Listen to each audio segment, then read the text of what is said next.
of Cabinet Secretary, Roads and Transport. Mr. Chairman, let me fast forward. I graduated in the year 1985 with a degree in physics and computer science from the University of Nairobi, and thereafter went into telecommunication industry, where I joined Kenya Post and Telecommunications and worked as a teletraffic engineer after a 9-month course at the then Central Training School, where I learned the intricacy of managing traffics going into the various routes across the whole world, dimensioning, congestion, and things like that. Subsequently, I did rise in that position to the level of general manager, where I managed the ICT, Information, Communication, and Technology.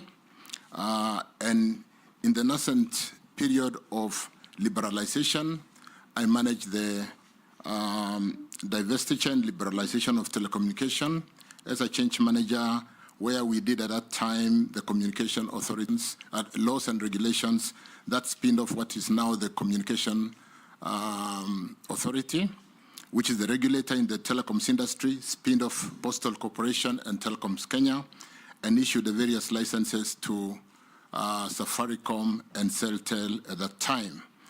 Something that then catapulted the growth of telecommunication in what became competitive and very competitive from the monopolistic management of telecommunication at that time done by Kenya Post and Telecommunications.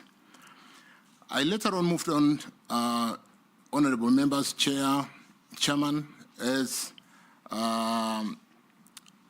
commissioner, where I worked in the interim electoral commission. Soon after the challenge that this country faced during the post-election, I came in as one of the electoral commissioners, where I spearheaded various reforms, processes that built confidence that had been totally destroyed in the electoral process, and where Kenyans at that time did not believe in exercising their democratic right through the vote or the ballot. We built system at one time, Chairman, honorable members, the Electoral Commission at that time was the most trusted organization in Kenya, ahead of the media and of course ahead of Parliament at that time. Honorable members, after the term of reform, which also catapulted the promulgation of the new constitution, where we ran the referendum in the year 2010, we were part of crafting Chapter 7 of the constitution, which today really brings out the electoral process, management of the credibility of the vote, to the extent that when the ballots are counted at the polling station and transmitted to the central tallying center, it doesn't matter what you do at the central tallying center, because the results would have been announced in each and every of the 22,000 plus polling centers in the country, with the technology that pushes them to the cloud today, and everybody participates in the counting. Even when we've had the results we had in 2 years, where the difference between the winning party and the losing party was 60,000, we were able to come out of the electoral process with acceptance of those electoral results. In the year 2012, I had a stint of going close to politics when I became the Secretary General of the then party URP, where we worked with a number of leadership to form government, and I then thereafter was nominated and subsequently appointed to the position of Cabinet Secretary, Energy and Petroleum, a role I did work on for 2 years before a list of shame was placed to Parliament, and I was one of them, and of course several members of Parliament, and we went through the due process, and we got out of it over time but not before some of our careers were unnecessarily tainted because of the procedure that was adopted at that time. Honorable members, I have walked the journey, and I come here today, 2022 again. I was nominated and appointed after the Kenya Kwanza won to this position that I've been nominated to. I was nominated to the position of Cabinet Secretary, Energy and Petroleum, and I did serve in that position until the 11th of July when the entire cabinet was dismissed. Honorable members, I have done some significant work in my career, in my journey, in terms of creating and adding value to this economy, in building systems, and I have legacies which I do pride of today. And today I stand before you, I sit before you as a nominee for CS, roads, and transport. Let me leave it at that for now, Honorable Speaker. Yes, that will do. We'll now invite members to file questions to you, starting with the Deputy Speaker. Thank you, Honorable Speaker. Allow me to question Mr. Davis Chirchir, the nominee, on where he served before, his immediate former position as Minister of Energy, and also to question him on where he's going, which is the Ministry of Transport.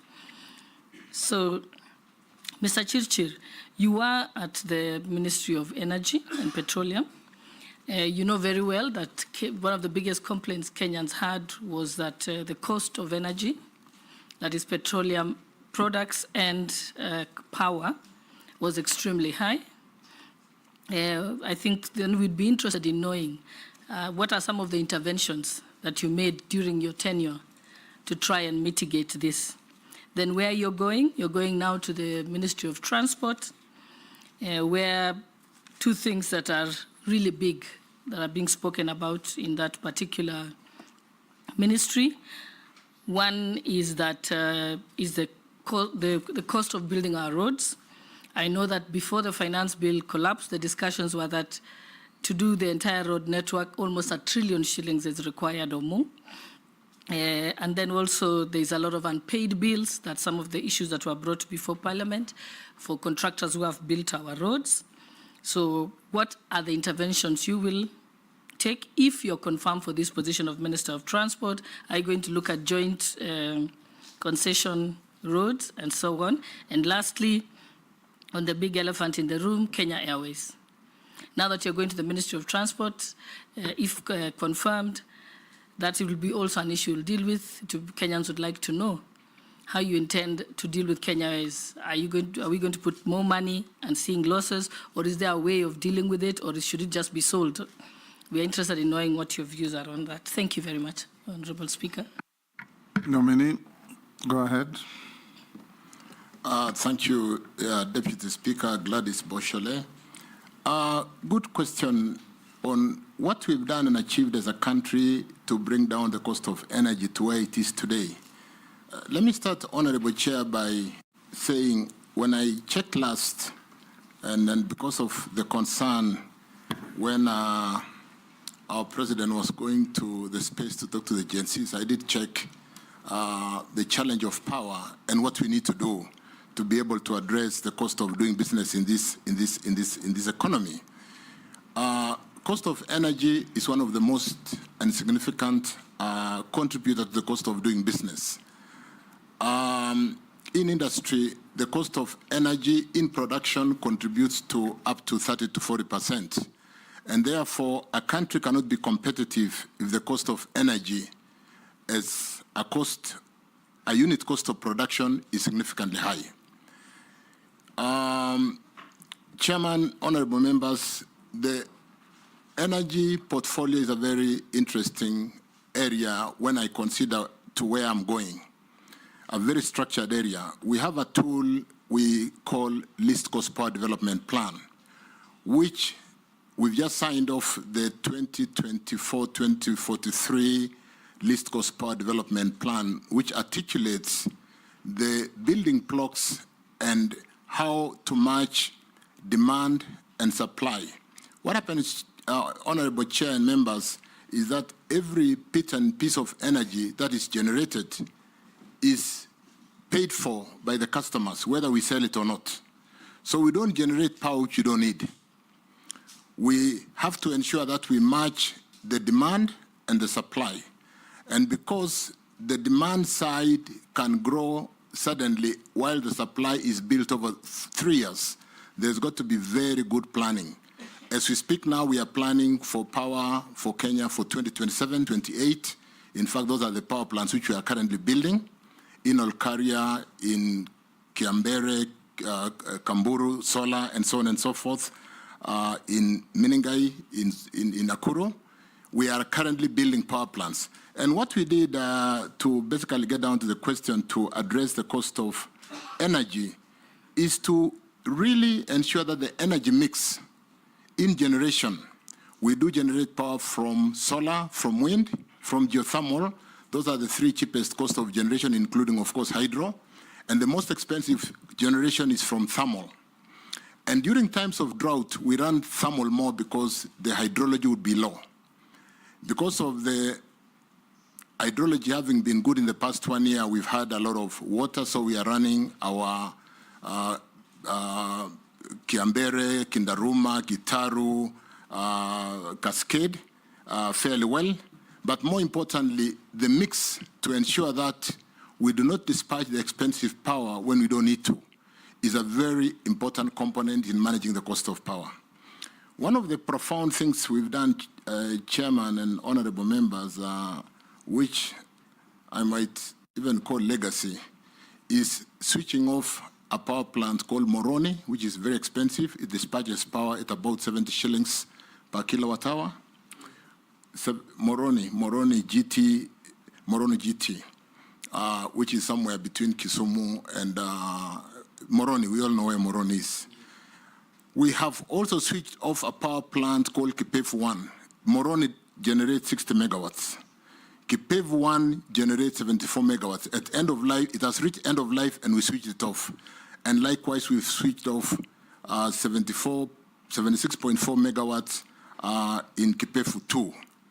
These power plants alone, Chair, if to contextualize, it generates 210 megawatts, dispatches about 15% because it's only used for picking, but the cost to the economy is about 10 billion Kenya shillings annually, when it is dispatching at 15%.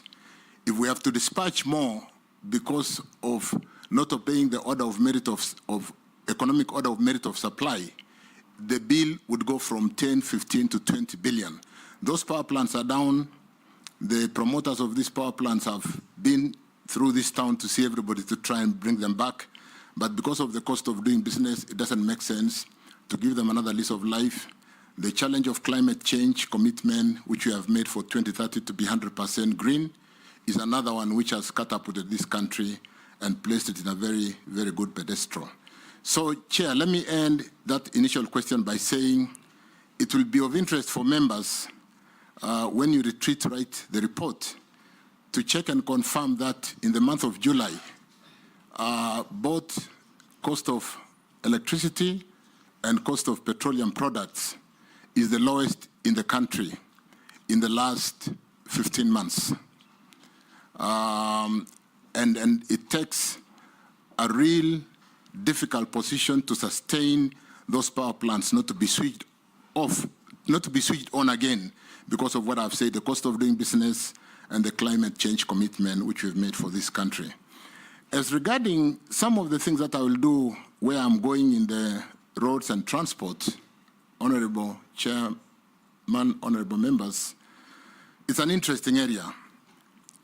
It will be interesting to note that where I come from in energy or where I've served twice before, if we have one pending bill, it is due to a court case. We don't have any pending bills. I have quickly checked the road sector with a pending bills of about 166 billion, with unfunded commitments of about 1 trillion. Some with the Chinese government and some with the local contractors, unfunded. And I don't know, I've also checked, Honorable Chairman, that the exchequer support that goes to roads annually is about 55 billion. So if that continues, it will take us in excess of 20 years to finance what has been committed today, leave alone financing the pending bills, which sits at 94 billion with an interest, forex gains and what have you of adding up to about 166. And therefore, there is a job to be done, Chairman, members, and I think we'll have to work together given the challenge that we have a finance bill that has not gone through. Luckily, where I come again, maybe to give a bit of hope to where I'm going to, is that all energy works is off balance sheet. And it will be of interest to members and, of course, the Honorable Chairman to note that energy deals with a budget of about $10 billion annually, all off balance sheet. And I sit here to basically pronounce that we are working to deliver the cheapest cost of electricity and today the cheapest cost of petroleum products in the country, albeit with no budget support, because all this is private capital, off balance sheet. We do not have to work on the treasury balance sheet. Otherwise, we'll need 20 years, Chairman, to be able to fulfill those commitments that we have signed onto and that we have to deliver because they are contractual. Thank you, Chairman. Chairman, if you allow me. Yes. If you allow me, just to follow up on what Davis is talking about, 1 trillion into commitment of 160 billion in debt. It looks really grim, you know, like you will run away from the job.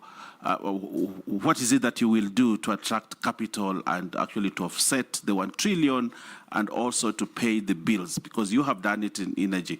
What will you do? Because we want to see hope. Kenyans want to see what is it that Davis will do to change the story. Thank you.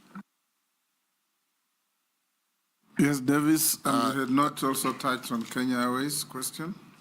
Through Chairman Owen, it is it's early in the day after nomination, but I think it's possible. I've said we work off balance sheet in energy. And when you, Chairman, you have term sheets which stipulate that maybe the cost of constructing a kilometer of road or the cost of generating geothermal, if you are coming in as a private investor, should not be indicative tariffs. We gazette indicative tariffs through EPRA, where when you're generating power, we tell you if you're coming in, we're not signing if your tariff is above 6 cents US. So I think we should really be looking at frameworks like if you are coming in, we cannot sign a contract if you are building a road beyond 100 million Kenya shillings per kilometer, so that we don't get into commitments of trying to build a road for 500 million Kenya shillings per kilometer. And so even as you walk in to do your initial study, you don't spend time to push us to a commitment where we are building a kilometer for the price of 5, 6, 10 kilometers. We will need to look at, more importantly, how to work off balance sheet. When I say that $10 billion,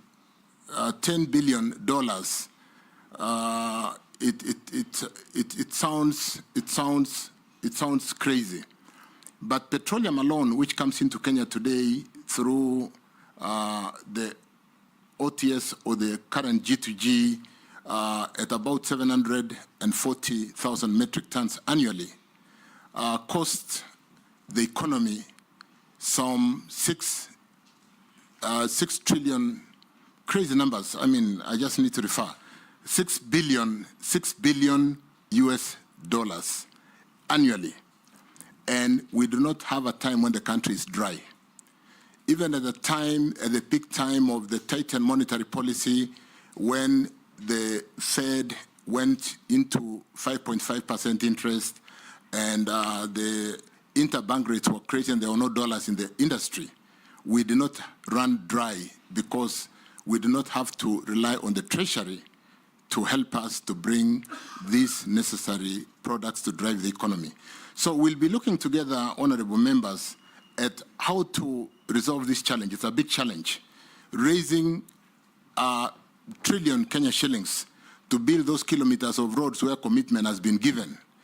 Having to pay the 160, 170 billion Kenya shillings on bending bills and growing by the hour, growing by the day, is something that we can look at what you would call securitization of the little money we have in the road maintenance levy, and borrowing a bullet today and paying with an interest over 10 years, and we should be able to finance. As to whether those are acceptable, being in an IMF program today is something that we need to sit down together and resolve, because it's a commitment this country has made. We'll have to address it. Thank you. Point of information, Speaker. Small point of information. Yes, This might be beneficial to the nominee, and I think I agree with him. The proposal of getting resources securitized by our instruments, which is, for example, fuel levy. In last Parliament, when I was chairing transport, Honorable Speaker, we actually proposed, and we have actually a legal instrument. We have the law.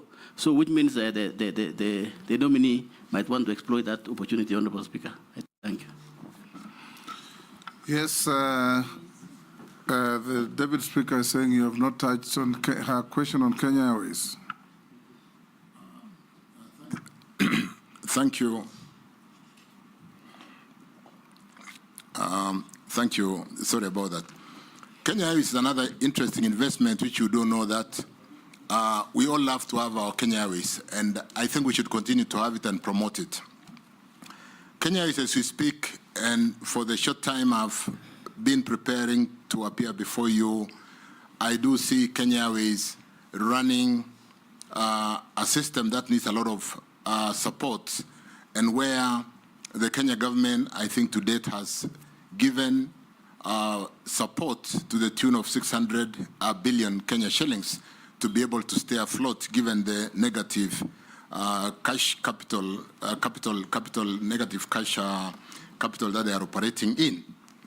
Chair, I think the reforms at Kenya Airways, starting from the needs a lot of communication and ownership by the employees of Kenya Airways, and we're going to sit down and get them to understand that it's a problem that must be sorted out internally.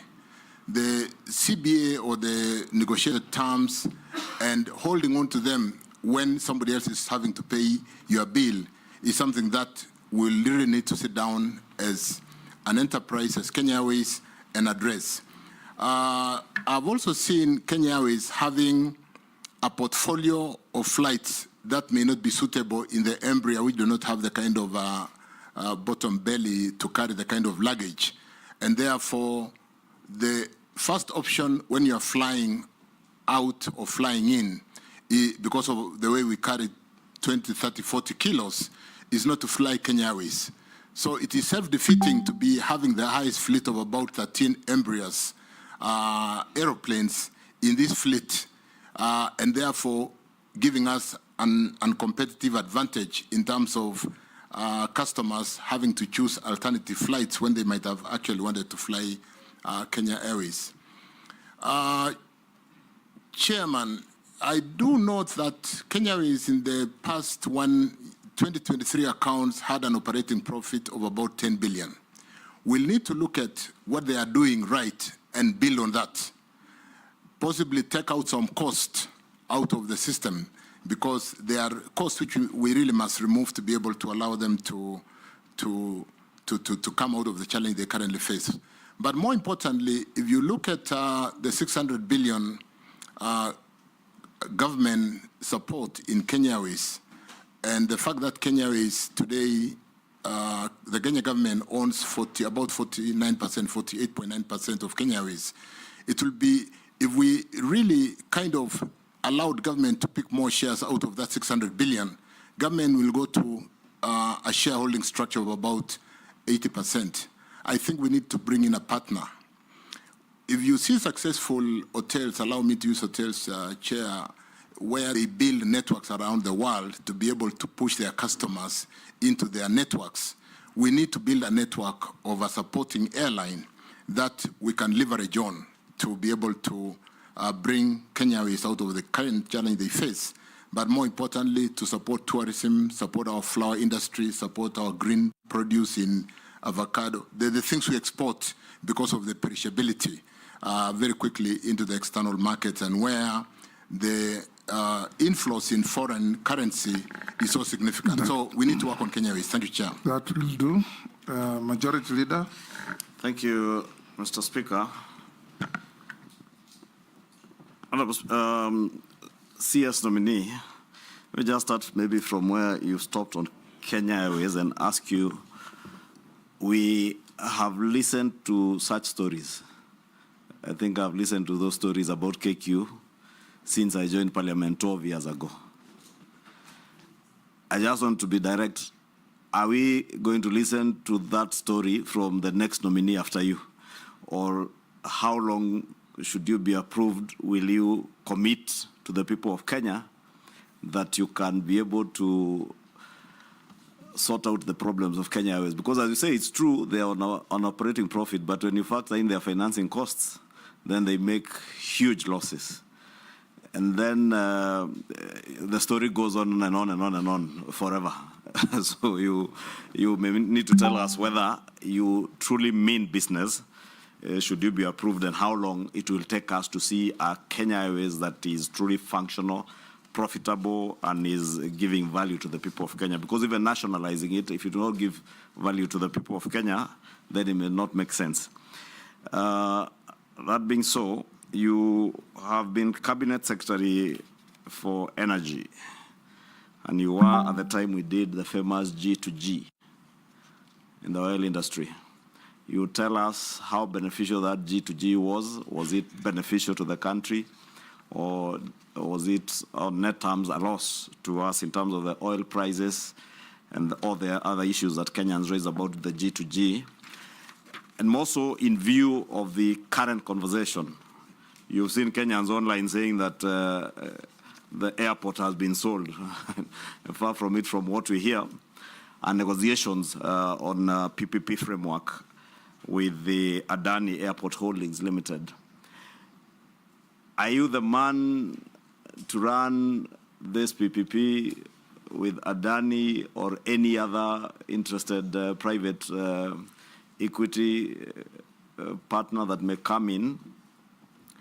And can the people of Kenya trust that you will do it for value, for good value to the people of Kenya, if G2G was not of value to the people of Kenya? I say if, because to be consequential to your first answer on G2G on oil. And maybe you would take a bit of time to tell us what you have been able to dig in your briefs from the ministry. I'm certain you've gotten briefs from the ministry on this Adani Airport Holdings PPP engagements, the engagements that are there. Lastly, just to add to what Honorable Kosing was saying, yes, the framework is there for leveraging on the RMLF funds on roads, but as you rightly say, with the programs that we are on and our debt ceiling, that may not be an option, a viable option for now, so you may need to really think out of the box in terms of funding our roads projects. Thank you. Davis, try and compress the answers. Thank you, Chair. I think KQ is, it needs, like I said, there'll be quick wins. There'll be the low-hanging fruits, like I said. I would like to sit down with the staffers and address this challenge in KQ, which I could easily call the low-hanging fruits, but which has really been a major pain in KQ, the industrial relations. We need to have ownership of the entire management and staff of KQ to understand the challenge and that we need to get out of it, because somebody else cannot be paying for our lunch and we just have the lunch. Those are some of the quick wins. Some of the more difficult things which I think have been addressed are those expensive leases, on the 7 leases, where the costs and the revenues are really challenged. And again, we are having to rely on government to pay on behalf. But as it were, KQ, like we'll all have to agree, from an aviation perspective, is a very strategic asset. So it will be one thing to sit down and first things first. What are the low-hanging fruits? What do we need to address? And what kind of ownership? So it's a leadership issue. We really need to address that. One thing which I'm going to put alongside KQ, G2G, and Adani, and I did prepare the challenge that the country faced in the last 4 weeks in terms of how we work, is the aspect of communication and carrying the Kenyans together with us. Article 35 of the Constitution, and I did make a record of that so that I don't fumble around, where every citizen has the right to information. And in Article 69, it talks to public participation in the environment. In 118, it talks to public participation in facilitating public participation in involvement and in the legislative process, public participation in the National Assembly and in the county government in Article 196. And in the finance area, Chapter 12, it talks about there shall be openness and accountability, including participation in financial matters. Chair, I think as government, we feel like information can only be given out when we have been pushed to give information. The public participation is articulated in the Constitution and in the act that has been in Parliament to basically actualize how public participation should be conducted, and which is causing a pain today, including the ruling that we just had the previous day, is something that we need to carry Kenyans as we do some of the things we do, like in Adani, in Kenya Airways, or in G2G. Because G2G was a fairly complex and a quick solution required to address the challenge of the time. But we're trying to explain today, even to members of Parliament, to understand something that was built over a period of 4 months. If we carried everybody along in public participation so that they understand every step as we go forward, we wouldn't be facing the kind of challenges we are facing today. So there'll be need to inculcate public participation from inception as we carry the programs forward, so that we are together with Kenyans at every stage. Of course, how that is done is something that we'll need to really work on. So really, I think we really need to address the challenge that we find ourselves doing what we believe is right for the country, but the population do not quite understand because we did not carry them along the whole journey. The G2G story, Honorable Kimani Chungwa, through the chair, I think was a great success for this country. At a time when we came out of COVID, at a time when the Ukraine war was a big challenge, and the inflation rate was soaring at a high of 9%, including in the US and Canada. A very tight monetary policy running even today at 5.25% to 5.5%. And the dollars would rather be in soft trading as opposed to trading with risk. Everybody was basically earning more money, taking their money to the bank. And a situation which did not only affect Kenya, in fact, in the tea industry, we were not selling our tea because there was no dollars out there. It was a global crisis. Let me then answer the point. Avoid the temptation to give a lecture. Yeah. Answer questions. Agreed.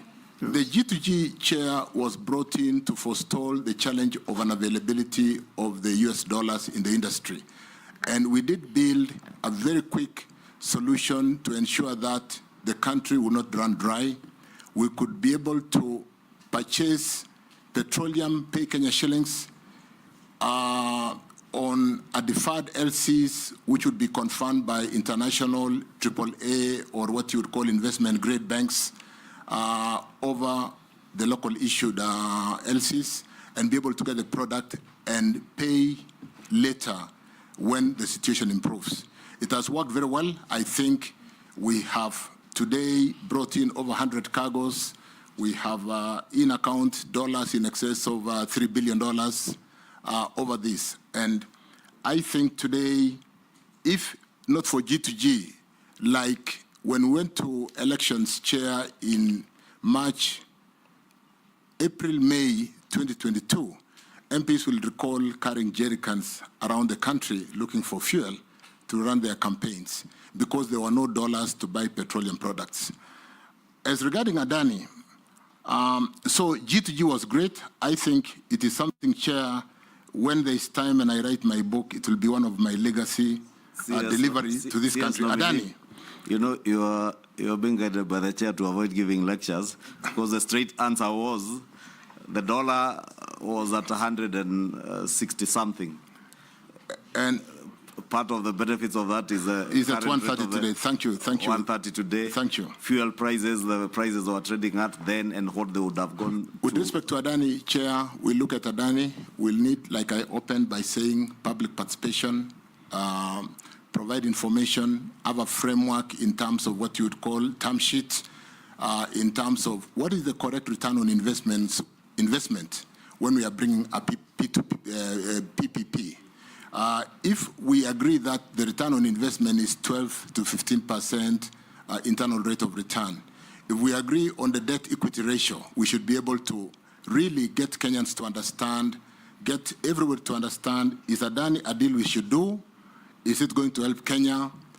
Vis-a-vis what I just said, this is an off-balance sheet upgrade of Kenya Airports Authority. If we can't do it as a government, can we allow a private sector player to do it on reasonable but competitive cost or return on capital? Thank you, Chair. Ned.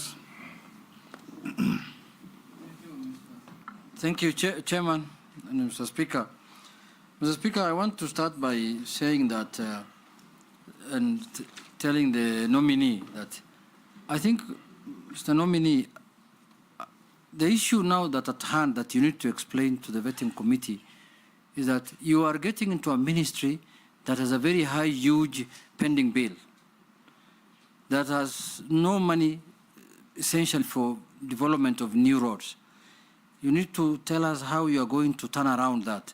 What vision, what do you think you will do that will turn around that? That's number one. And number two, in November 2023, no, I mean in 25th of August 2023, during your tenure as Cabinet Secretary for Energy and Petroleum, the country experienced a national grid failure, you remember? And it affected many places, including the airport, including homes, hospitals, everywhere. And the then Cabinet Secretary for Roads and Transport took some decisions and reshuffled people at the airport and sacked some people. But on your side, nothing happened. What could be the reason and what could have caused the disruption or what could have caused the grid to collapse? And another thing I wanted to ask you is, you know, we have formed a new cabinet. We are vetting 22 members of parliament, members of the cabinet. And this is a broad-based government, as has been said by the president himself. But the effect of broad-based also is to have development in every part of the country. This country has suffered enough in the sense that the skewed way of doing road constructions in the country.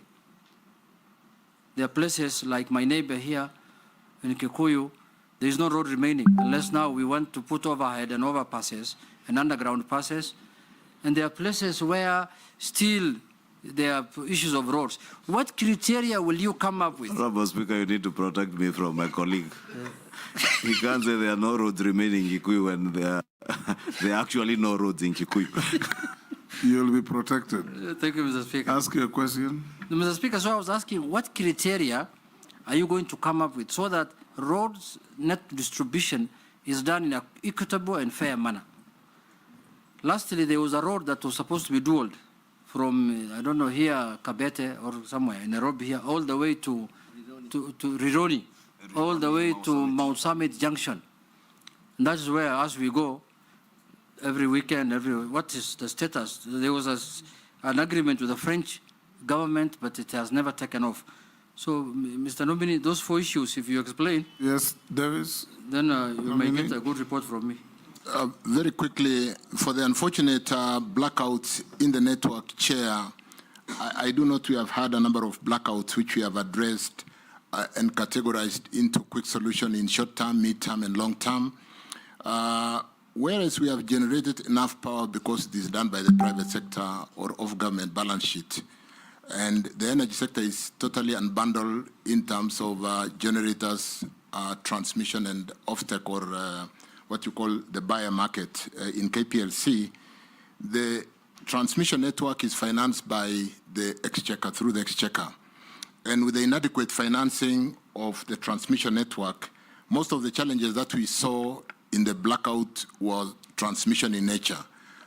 Chair, we have 2 very specific challenges in Kisumu, Moroni, Chemosit, a network which links to Bomet through Kigati to Awendo, Homa Bay and Awendo. And that transmission network gets overloaded. When a system is overloaded, it drips to secure itself, just like the circuit breakers in our house. When it sends a fault, it will drip. So the drip, due to an overload, became a challenge. We have seen secured funding to get an alternative routing to get more power from Olkaria through Narok, Bomet, Awendo, and Homa Bay. So that the contractor will be on site shortly. We got a funding from Africa Development Bank and address that challenge. The other challenge that has been dripping the country, and where we occasionally, for those of us who live in that region, do pull out feeders. Pulling out a feeder is load shedding. And so a few areas would be load shedding to ensure that it doesn't drip the whole country while we build this network very quickly. We've had a challenge in Takwel, a place called Ortum, Kitale, where we did put some 3 solar plants called Alten, Selenkei, and what happened is those solar plants caused a network constraint. And so we've not been dispatching Takwel because of the take-or-pay challenge of delivery of power into the system. Chair, that has since been resolved. We have gotten the transformers into Otum. Otum is in some place in West Pokot there, and we've gotten the transformer to Kitale. And the network constraint or the congestion of having to transmit more power through a line has been resolved. We are also working on something called to be able to manage voltage stabilization. We are working on STATCOMs on the Ethiopia-Kenya line to be able to address the voltages so that we do not have this intermittence and a network disturbance which causes a blackout. And so those are being addressed. Unfortunately, they belong to Ketraco, where they are addressed through the balance sheet, but that is being addressed, Chair. With regard to... Point of order, Chairman. Yes, Mary. I have not heard him mention Busia and Kakamega because blackouts cut across. Actually, you cannot even put a business in Busia because you persistent blackout. So mention something about Busia and Kakamega and Bungoma. Allow me, Chair. Yes, Churchill. Chair, I should have possibly said west of Kenya. Call me Speaker or Chairman, not Chairman, Chair. Chairman, Yes. this challenge is really characteristic of most of west of Kenya. You know, most of the generation is in the Seven Forks. It's a nightmare. It's a nightmare. Yeah. But with the construction of the line to carry power from Olkaria direct to west of Kenya, a very good capacity line, that problem will be a thing of the past. That's being done. When will it be ready? Another 18 months, but what we are currently doing, we have got mitigation. We've built a line from Sondu through Awendo to be able to deload Chemosit, Kigati. So there's a lot of work being done. And let me say this, Chair. He's sitting on a chair. I'm sitting on a chair. I'm not a chair. Mr. Chairman. Yes. Mr. Speaker. Yes. Let me say this. Yes. Since I came to the Ministry of Energy and Petroleum, we've been working on the critical projects which had been started rather than the appetite of starting new projects. These have been historical challenges. We are sorting them whoever comes, my colleague who comes to the office, there are ongoing projects as we speak today. We are accelerating them because of that challenge. In fact, to put lives to the number of load shedding, occasionally on a day-to-day basis, we are load shedding up to 140 customers to be able to remove the overload on the line. So conscious of that, including hospitals, including industries, factories, the tea factories. Conscious of that, Chair, we are working around the clock to ensure that we deliver this in the shortest possible time. Point of order, Mr. Speaker. I'm not asking a question, but Mr. Speaker, looking at the time, only 3 people have asked questions, and we're almost an hour. So if the nominee, please, could just be short and precise. Going forward, nominee, when you ask a question, just answer it. Are you selling Kenya Airways? No. Are you pumping in more money? Yes or no. Then we make progress. Let me now start from this side. Why don't I finish Jeanette? And I'll just, 30 seconds. Rironi Molo was concession to the French company. I think the pricing, again, is what I called a term sheet. We'll relook at that and be able to bring the cost right, possibly do what we must do to deload or congest that road. It's a matter of priority to be able to move traffic to west of Kenya. The road construction, what criteria will we use? Chairman, I introduced my formative life in traffic engineering, and we'll need to do more of really ensuring we look at traffic, we look at opening new areas for economic purposes. Think about the Lapset. It is a new development corridor. You may not need traffic to open Lapset because we need to shift development to a new development corridor. And so we'll use all those kind of clustered frameworks to be able to open this country, working with the members of parliament, like I've worked with most of you on the last mile, to be able to open this country. Thank you. Good. Let me start from Robert. Then we go to Mary, Amisi, Mule, then we come back this side. Thank you, Mr. Speaker. And please ask one question each. Don't make no preamble to your questions. Speaker, there are very critical things I needed to know from the nominee. So first and foremost, the road maintenance levy that was introduced recently from 18 shillings to 25 shillings by EPRA was done, in my opinion, without reference to the National Assembly. And despite also the fact that Kenyans, when there was public participation, they said no. I would like to hear your opinion about that. And there's some clarity on the G2G deal. Why was National Oil Corporation of Kenya involved? Because there is a belief that it wasn't.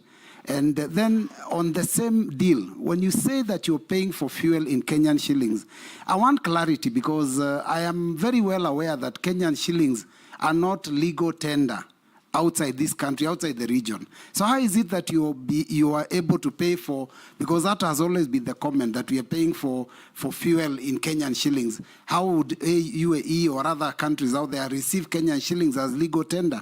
And finally, on the transport sector, which you're being nominated to, how will you deal with the 3 critical things? 1, road safety. 2, the menace of traffic police on the roads. And finally, of course, the high cost of transportation. Thank you, Chairman.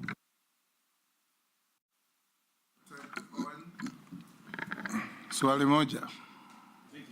Thank you very much. Thank you very much, Speaker. Speaker, I would like to ask Davis, our nominee, this one question.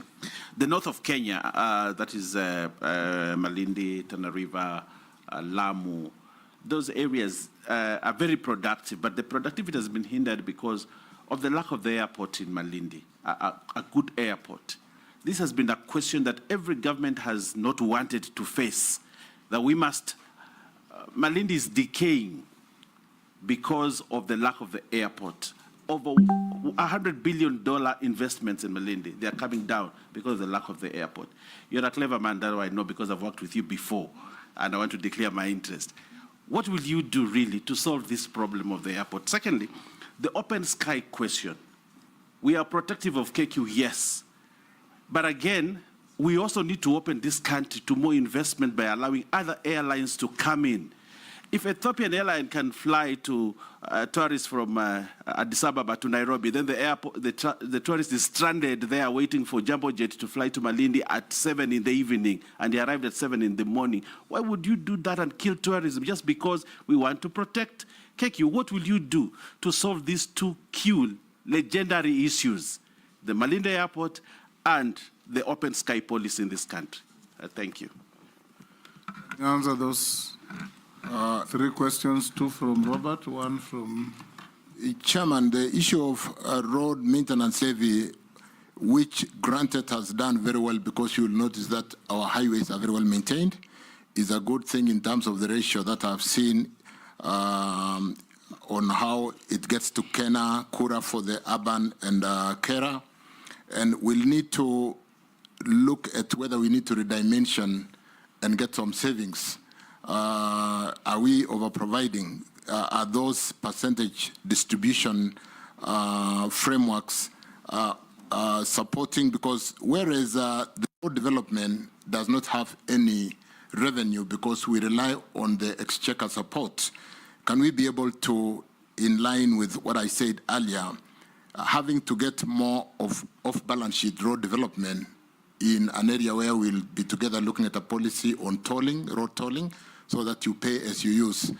You see the expressway is fairly popular, and yet people are willing to pay today rather than really pay when they are not using. So we look at that together, honorable members. Ongoing, we will really, because of the 7 shillings additional, that was, like you said, hurriedly, without coming to the House, we'll need to look at that together. I think it's topical. I don't know whether it is in court as we speak, but it's an area where if we socialize Kenyans, like I said, from the word go, and understood the need to be able to open up this country for economic development, it's one thing that could help us in working on securitization and really coming into your constituency in Eastern Province and opening up that region for development. So we look at that together because it's a very topical issue as we speak today. NOC wasn't considered because NOC was not able to play in this space. The space belonged to the international oil marketing companies who are able to work with AAA or investment grade banks to be able to give us products on deferred LCs for 6 months. At the time when we did this, NOC has been having a very big challenge, and in fact we are commercializing NOC at the moment, Mr. Speaker. It ran itself into a problem when they brought 2 cargoes that disappeared in the high seas in 2011, and they have been crumbling with a debt of 8 billion, and therefore, Chair, it's when you really try to really pick up what you cannot manage. So the international oil marketing companies were allowed to appoint local OMCs companies who had a relationship or accounts with them to be able to offtake the products in Kenya, because the trade finance is a bit of a complex area, because this is really employing trade finance to be able to take products today and pay 6 months later. Pay in Kenya shillings today. In the meantime, because the dollar accumulation was very tight, buy the dollars in a structured form where KCB, Standard Chartered are the only people going to the market through central bank, in a very structured way. We had a committee called TRIMCOM, Treasury Risk Investment and Management Committee, which meets every Wednesday. And therefore, we had a very structured way of taking the shillings and going to the market from the 120th day to buy in a structured way, so that we also removed the interbank rate, which had gone off completely. So NOC was not included. They could not play in this space.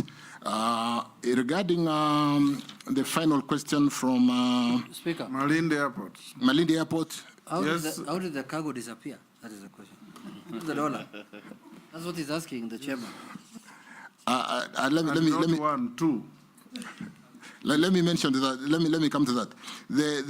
The traffic, the road safety, traffic issues, and high cost of transportation is something with the technology today. Let me just say, I'm aware that technology is being employed to be able to have an intelligent system with cameras on the road, with an electronic wallet that gives you points for good driving, removes points and be able to eventually even cancel with a kind of fine system that can be operated in this electronic space, we should be able to address. I know there's a project which is already going on. We'll need to review that and confirm.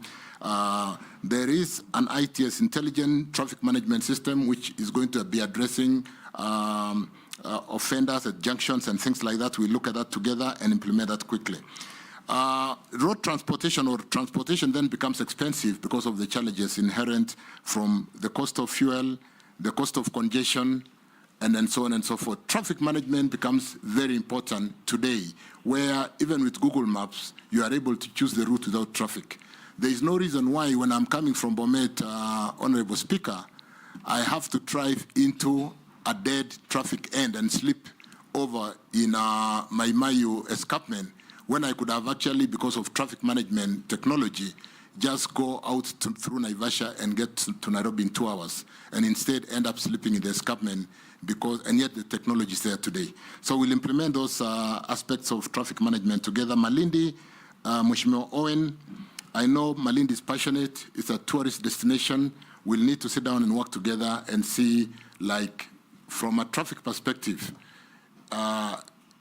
tourists would rather be flying than going on that narrow road into Malindi.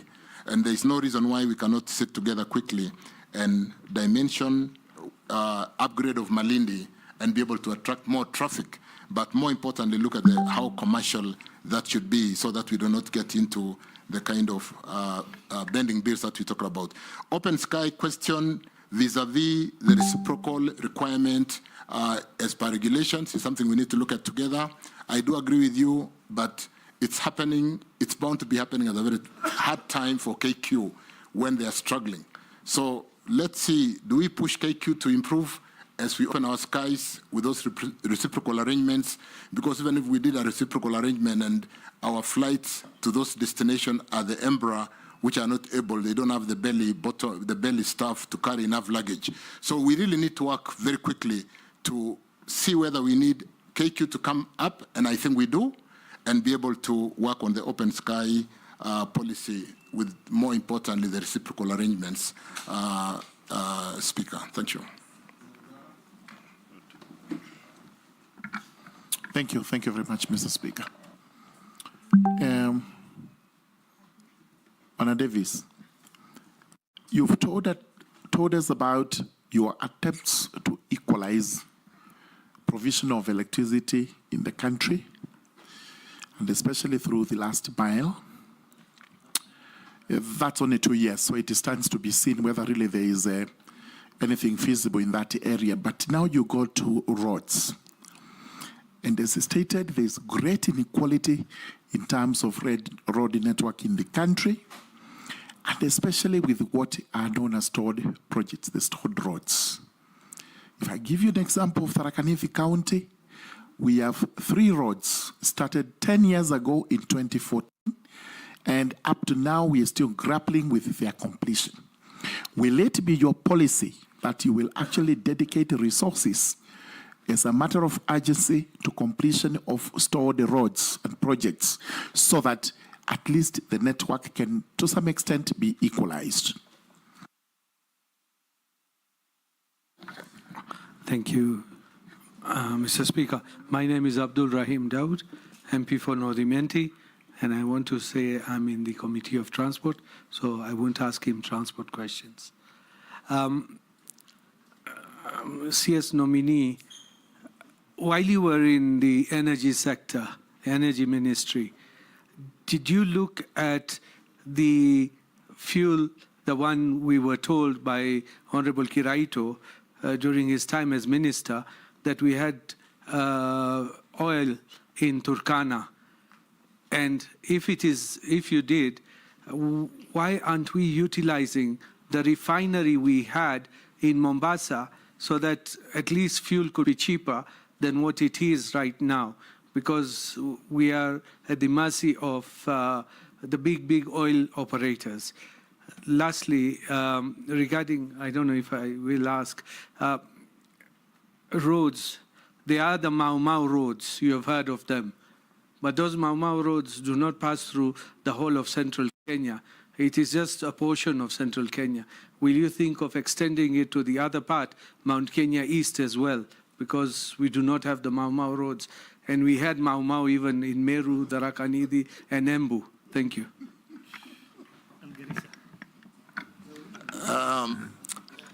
Thank you, Chair. Let me start with George Murungaru regarding the North Imenti and the concern of stalled projects in Tharaka Nithi. We do not have an option. We don't have an option. We've signed contracts. The interest will be piling. The bending bills will be piling. Unless we have a way of exiting, which I think they were considered before they were contracted, we'll have to look for funding solutions. And Chair, like I said, like the Chairman. GTG, we have to think out of the box. Chairman. Regarding, so we don't have an option. We have to work on those roads. Chirchir, what these members are asking you is, assuming you get favor from this committee and you are recommended to be appointed to that ministry, what plans do you have to tackle pending bills other than complain about pending bills? I think that is what members want you to tell us. What innovative ideas do you have when you get into office, if you get there, to get pending bills out of the way and start embarking on new projects or stalled projects? Let me, and very fluid, like David Kosing did raise, we need to look at securitization of the little revenues that we have in the road maintenance levy. Number two, why I say it's very fluid, depending on whether we are able to pull through the debate of the additional, that could be a very good area to fully securitize. If we securitize 7 shillings, and which works to 31 billion annually, and if you were to securitize that for like 10 years, that would be 310 billion. We can do a bullet payment on a pricing of 300 against maybe 250 billion because of the cost of money, and be able to address that challenge today. But again, like I said, it is fluid. We need to sit down together and look at the options. There'll be a number of options that we can look at together. Absolutely. As regarding Rahim's question on electricity, you do know that I had, when sitting in the Ministry of Energy chair, I sat with the county leadership from the various county in many breakfast meetings, and Rahim happened to have been in the breakfast meeting for. Chair will need to look at how to harmonize the redistribution of resources to address opening. I did write to every member of parliament in May last year, Chair, to look at how many primary schools or public institutions were not electrified in each constituency. With that database, we've been able to allocate money subject to meeting the social obligation of public institutions, so that if you are 100% electrified, Chair, why wouldn't we give more money to Rahim or to George in Tharaka Nithi to be able to equalize and bring the whole country into an equal footing in terms of electricity or energy for all? We'll do similar frameworks in roads. We'll sit down together and map what we need to do to be able to really push the country forward.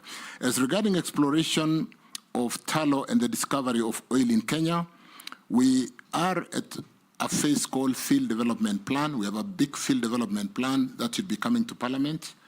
It is being reviewed by the regulator. Once the regulator reviews, it will go to the minister, and within 30 days, the minister will bring it to Parliament.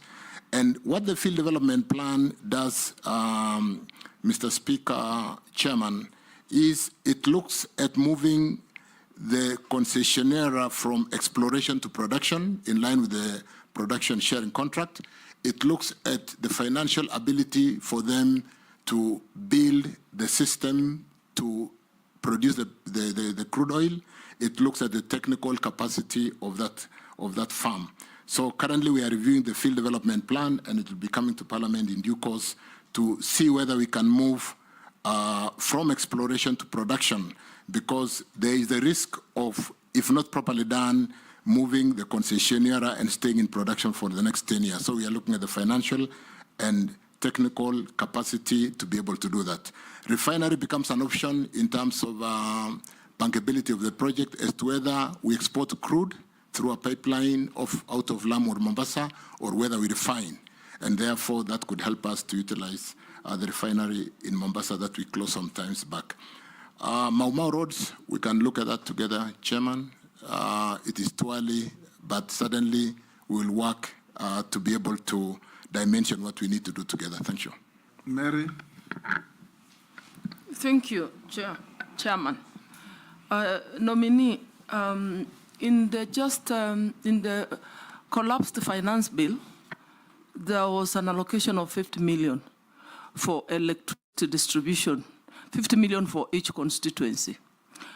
I'm wondering whether you're going to carry that approach along with you to the Ministry of Transport, so that we have that equitable distribution of resources, so that if you decide it is 50 kilometers per county, we all benefit from 50 kilometers per county, so that regions like Busia can also get a road, a tarmac road, from Butula all the way to Amukura and Teso South, and other counties.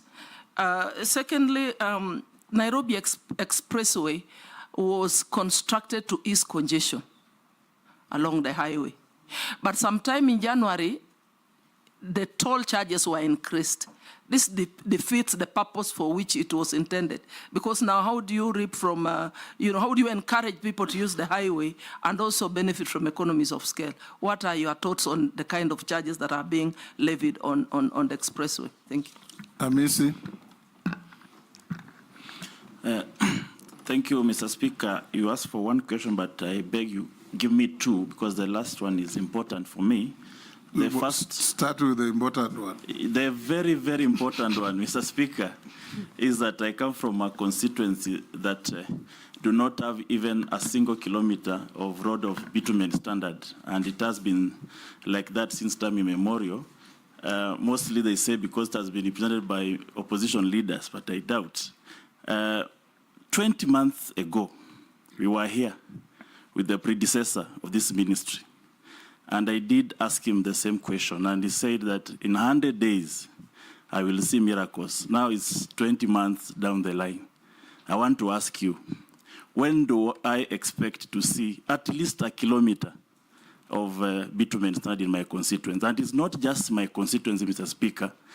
It is a program that needs to check that there is equal distribution of road network across the country, irrespective of where the region falls, whether it's in opposition or in the government. But there must be a clear national rationalization program of all constituencies, so that if a kilometer is built in Mombasa, there is another kilometer built in Kitale. We must have that, so that the constituents don't think that it is a failure of a member of parliament, when it is actually the failure of proper program of the ministry. And then the question I wanted to ask, Mr. Speaker, is that our roads and infrastructure are majorly World Bank funded, and IMF, International Monetary Fund. Mr. Speaker, World Bank were financial institutions that started to reconstruct Europe after the war on Europe, after the World War II. There were proper development in Europe before. The purpose of World Bank was to reconstruct Europe after the World War II, including Japan and other Asian countries. Now, it is 80 years since the World War II ended. We are still reconstructing. The purpose of that World Bank is not commensurate to the issues of the global South. In this country, we've never had war, whether it's local, global, even the Mau Mau did not destroy any road. We cannot talk about a fund that used to reconstruct, coming to develop an underdevelopment. So, Minister, you are going to a ministry that is heavily, we know the roads network is capital intensive. But you are going to a ministry that is going to be heavily dependent on the Bretton Woods institutions, whose purpose of establishment is completely different for our developmental path of our country. Do you have any policies of change that will ensure that this country does not continuously depend on external funding loans that are crippling our economy, loans that we are continuously at the yoke of external loans? Which policies are you going to depend on them? World Bank, number one, and IMF, or you are going to change? And in which way are you going to change? Yes, nominee. Let me start with Honorable Mary Emase's question on, yes, if we make it brief, let me just answer yes, we'll do some equitable distribution of resources. Maybe that's good enough. We'll do that. Yes. And I think that really answers Kalip Hamis's question, Honorable Kalip, for Saboti. The Bank of Reconstruction being what it is today. Point of order, Mr. Speaker. That's how I was answered by the predecessor. I don't want to fall into the same.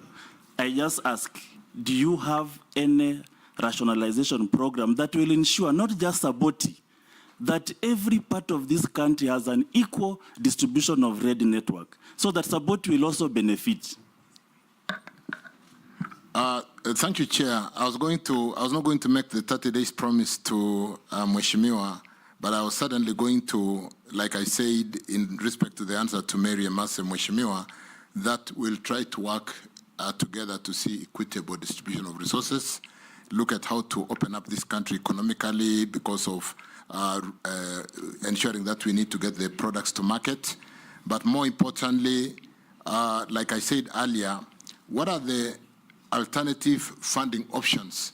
I did make my opening remarks that we are doing our best in energy to get power to get into every corner of this country.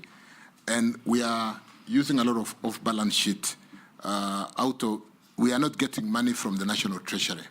So to the extent that we today are having an unfunded commitment of about $1 billion, we'll need to sit together to be able to look at the resources that come out of Treasury.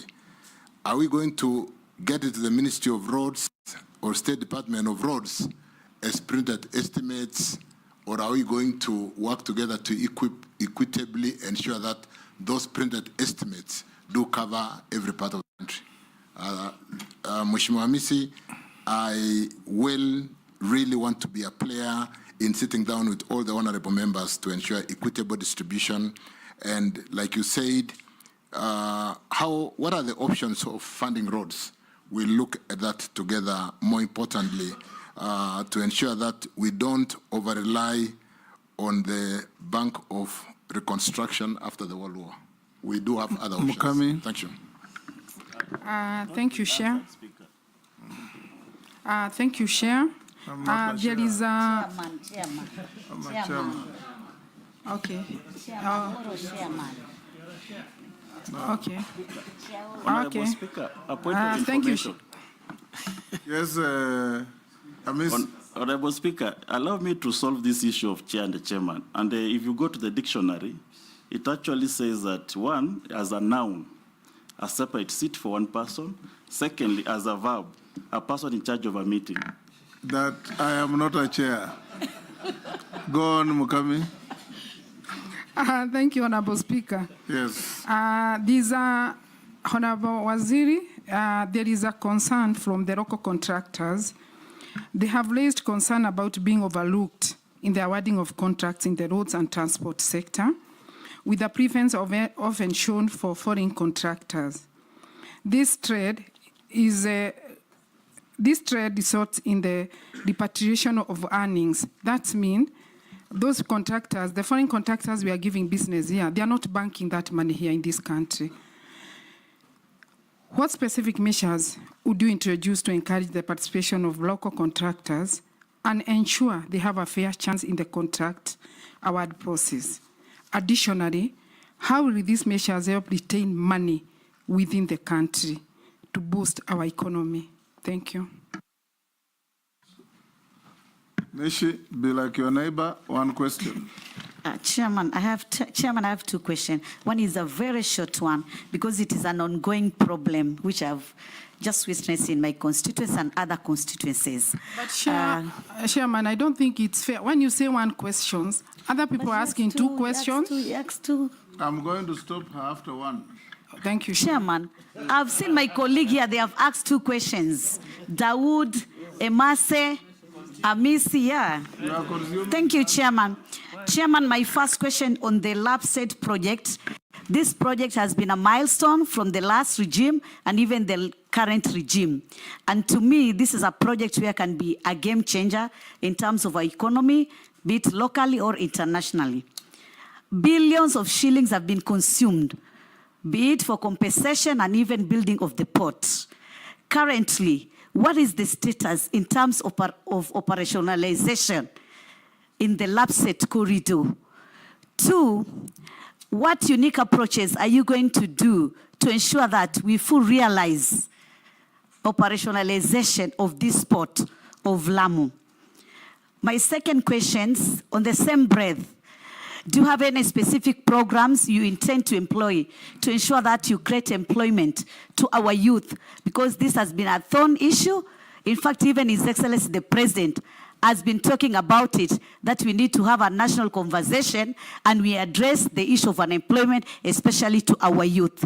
Lastly, but not least, it is on the issue of duplication of road works among three entities, the county government, the Kura, and Kera.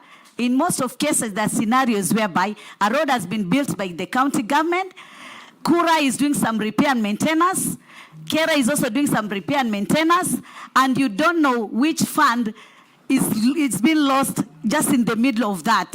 So we need to have classification, a proper classification of roads, so that we know this road belongs to county government, and these other roads they're under the entity of Kera, Kura, and Kenha. There is a lot of duplication, especially Kura and county government. For Kena, I think it's okay. For Kera, it's somewhat okay. But Kura and county government. Thank you. Nominee, you know you are not a minister for roads yet, so you're only giving your futuristic plans if you get there. Thank you again, Honorable Speaker, Chairman. The question from Mukami regarding LAPSET and the equal opportunities for employment of the youth. You know, Chair, we've done something, Chairman, we've done something in the procurement where we did deliberate policy to be able to allow the youth and women PWDs at 30%. It's a question of implementation, but we need to have a deliberate policy to ensure that our local companies are really having a stake in building over roads. We'll need to work together to look at that policy to ensure that there is a fair way of ensuring that we are able to build our companies so that in the years to come, we should be like other countries where we are even exporting contractors to other destinations to build infrastructure. Regarding employment for the youth, I think it's an important area where if we don't address the question of the youth, it's a time bomb waiting to happen, and it's already happening. So we need to work very closely together to ensure that we do have the kind of initiatives that we have seen before, where we had, for example, Kasi Mitaani, deliberate policy for the foreign contractors. When they come in, they are not the ones operating those machines, because just to say, Chairman, in Kengen or GDC, we do the drilling of those steam wells. We build power plants with Kenyans. It cannot be that when contractors come to build our roads, even the operators are of foreign whatever, to be able to employ our youths. We need to address that. So we need a deliberate policy to ensure that we are able to employ our youths. The opening up of the infrastructure in the SEZs which is one area where we need to work very quickly. We are opening Dongokundu. It's a lot of work from roads and transport. We are going to be opening all those, as he said, we need to deliberately work quickly in those various areas, including the Lapset corridor, just to marry the question of Mukami and Mishimbogo, that Lapset is a new development corridor, just like Mombasa all the way to Kisumu. The developments are about 50 kilometers on either side of the road. When we really move quickly, it's in the interest of the country to open that corridor to support South Sudan, to support Ethiopia, to support our oil exports, to support what we need to do to open a new development corridor and possibly reduce the cost of land around the 50 kilometers on either side of the northern corridor that is currently so congested. So the question of youth is a central aspect in really ensuring what the economic advisors have basically said. Can we do more of capital-intensive investment, or do we do more of what would be labor-intensive investments? It's a question of how do we employ our capital? Do we employ capital to create jobs, or do we employ capital to get big returns because the owners of capital basically just want to get return and they don't care about creating jobs for our youth? So we look at those policies, Mheshimiwa, to ensure that we do really address the challenge of the youth. Lamu would certainly be a new city as soon as we open Lapset because of that destination in terms of the port and the challenge that we have today. We have 3 ports which have been built. So much money sunk there. We need that port to be functioning. I know we only used it the other day to ship the fertilizer. We have used it again to ship the cattle to the Middle East. We need to quickly work together to see how that port can return on the investment that has been put on that. Kura, Kera, and Kena is something we look at together. Are there duplication of roles? I think in the 47 parastatals that were supposed to be, we are seriously going to be looking, once confirmed, at where there are duplication, we can be able to hem in and cut costs. Thank you, Chairman. Sharia. Yes, Mukami. Chairman. Yes. Waziri, you've not answered the measures you are going to take to make sure that the foreign contractors, they are going to retain the money in our country instead of taking their money in their country. Thank you.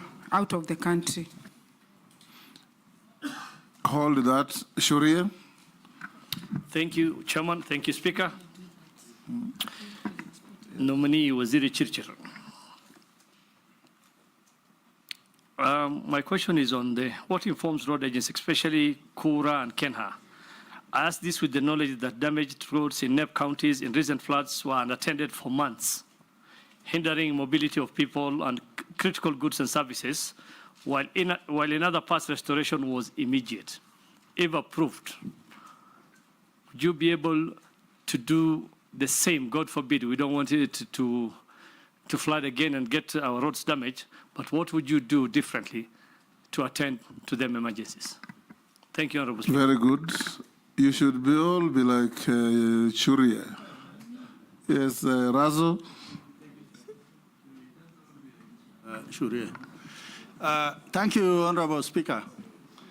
Mr. Churchill, I think listening to you, personally, I feel that sessional paper number 10 of 1965 is alive and it is likely to be refined. Why am I saying this? There are constituencies without a kilometer of tarmac road in Kenya. While when we drive around, there are constituencies with almost 70–80% of very well-paved network. Electricity penetration. I think at least majority of the constituencies could be at 30–40%, which is really a plus. So I think you have a big task ahead of you if the House is going to approve your nomination, because road network is everything. It opens up the country. It opens a lot to contribute to the economy of this nation. I have two questions. One is on the issue of, yes, I'll ask one question. It is the issue of corruption, particularly in the road sector and also in energy, where the same group of people are the ones who are contractors in one project after the other. If they are not there, the project is not there. So how are you going to deal with that? The other issue is the issue of many towns in the ASAL are still operating on generators. They are not connected to the national grid. It is both expensive and it is also environmentally not friendly because of pollution. Maybe you can say something about that. Thank you, Honorable Speaker. Capital flight, how are we going to address the challenge of capital flight? I think there are two forms on how we can manage this. One, localize a lot of the employment so that the labor is not foreign, where we have capacity, and as regarding really ensuring that the capital expenditure for the construction materials go to construction, it shouldn't be really that the Kenyan policy will not allow foreign investors to repatriate profit, but to the extent that the employment, the workforce is foreign, that is an area we can work on immediately to ensure that we do retain that and use to spur the economic growth in terms of circulation of that money. Surie Abdi, I think really we're going to sit down and work together as to whether we want printed estimates to come from Parliament so that we are just the implementers because we have shared equitably from the House, or whether you want to allow opening of those areas like Lapset, for example, is a good example. Let me use this, Honorable Speaker, to explain that we need to open a new corridor. We need to open that great fertile area of You've said Kenya. that 5 times. And therefore there is need to take infrastructure to open Kenya. Russell, Saku, you do know that we are moving from Loengalani. There is funding. The project is close to Marsabit. Saku is basically Marsabit, and we are moving to Moyale, coming down to where? To Isiolo. And what we're going to do here.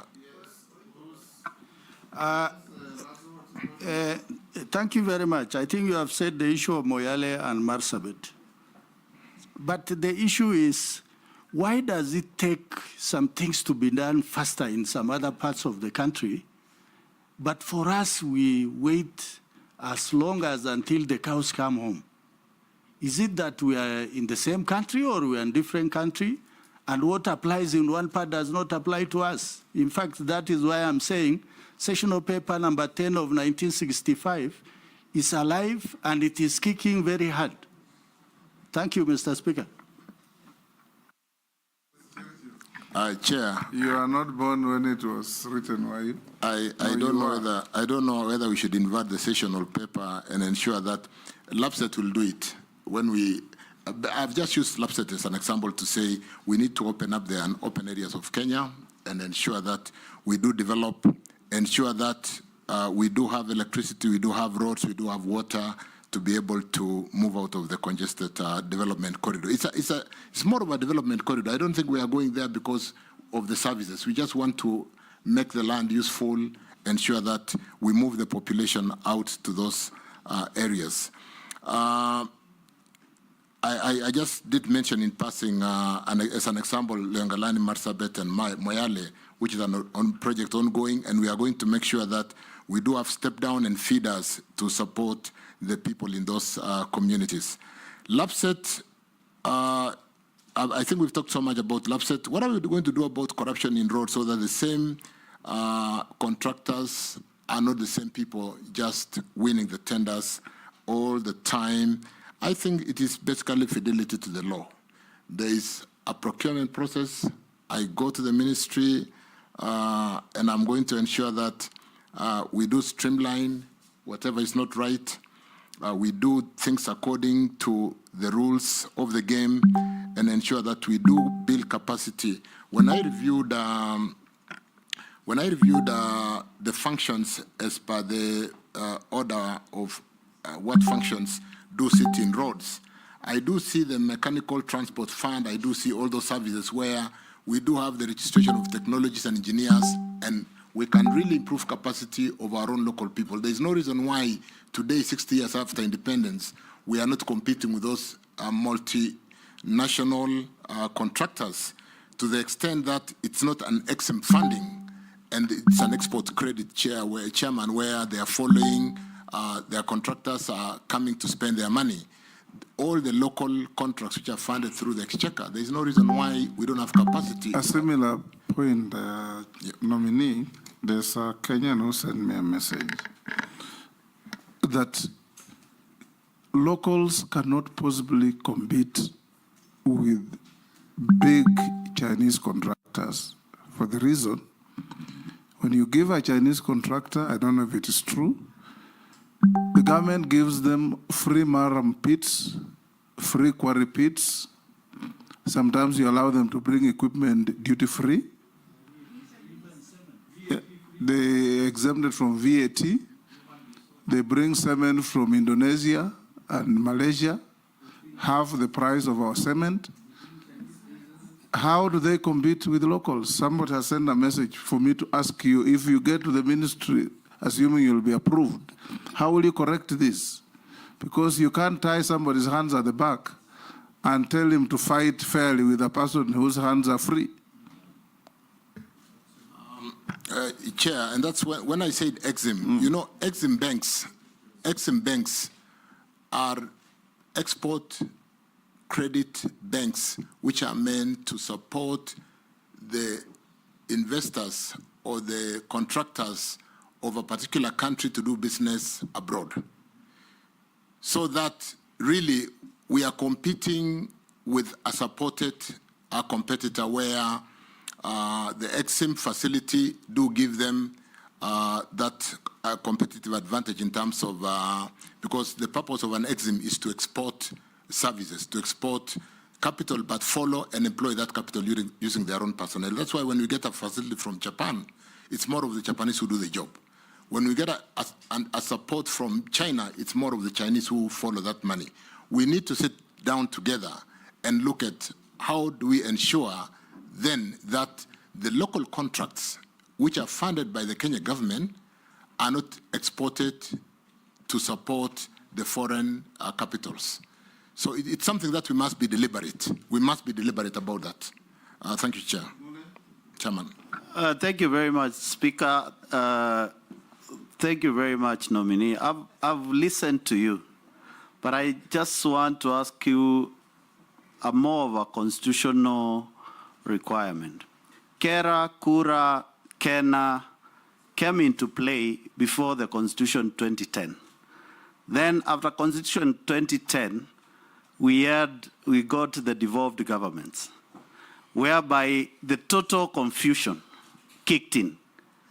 As this House, if approves you, I want to hear what national are you going to use? Are you going to continue doing the same, or we are going to go back to the drawing board to establish a roads authority which caters for equal distribution of roads?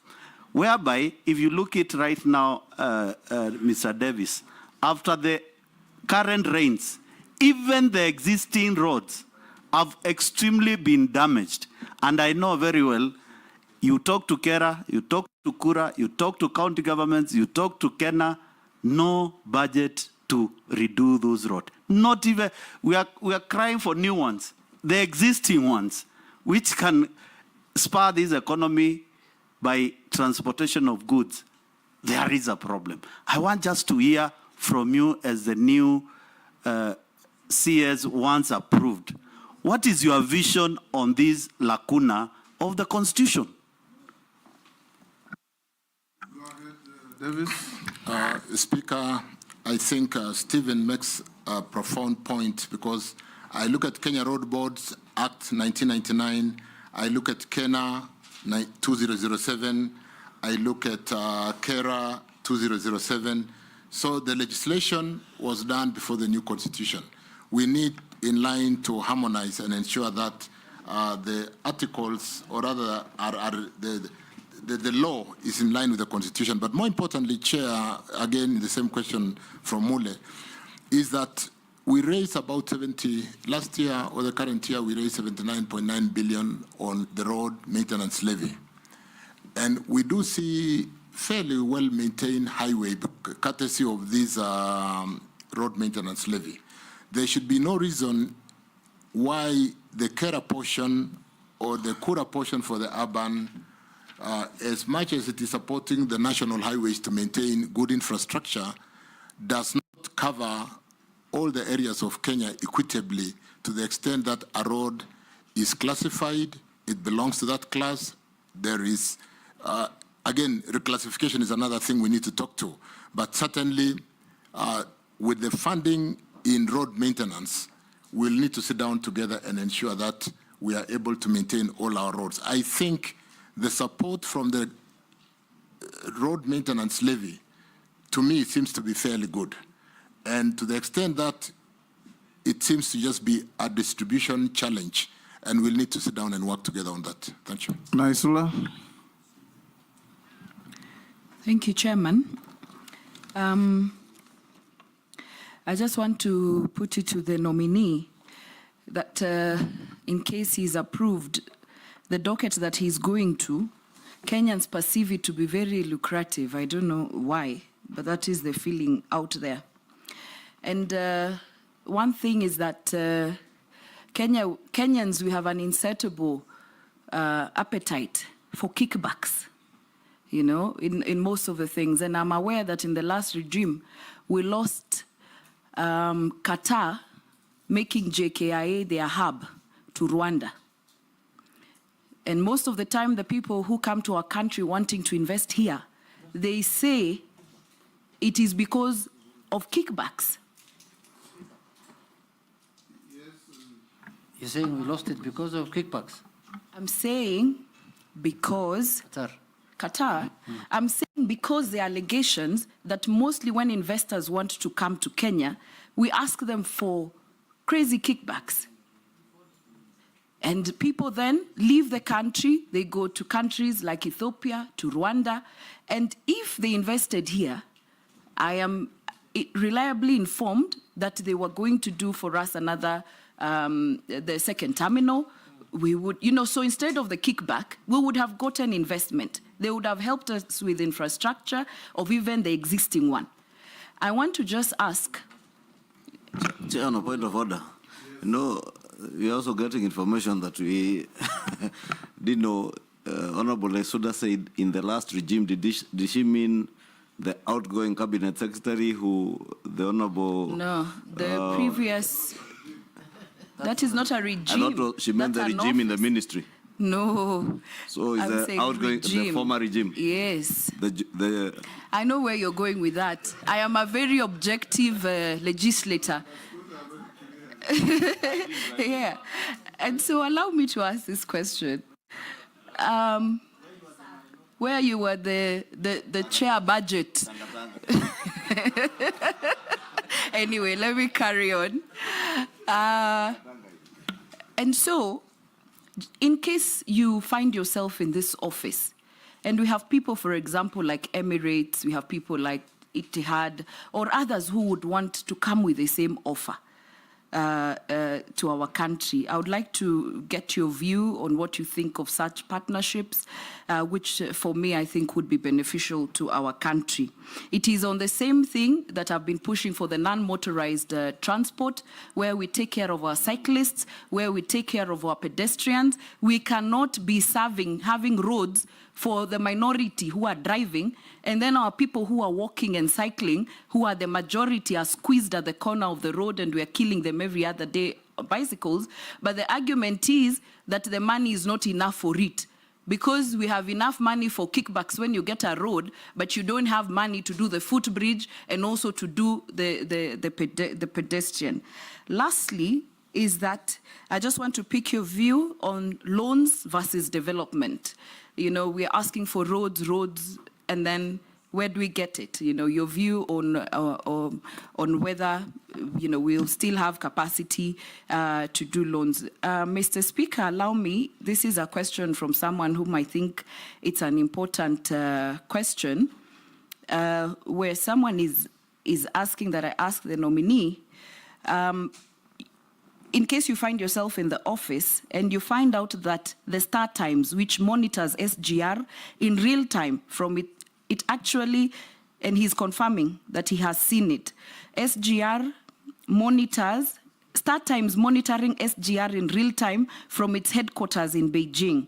When you visit Star Times headquarters in Beijing, there is a room with big screens mounted on the wall, monitoring every terminus of SGR in real time. Even if this infrastructure was funded by a loan from China, why should monitoring be done in Beijing?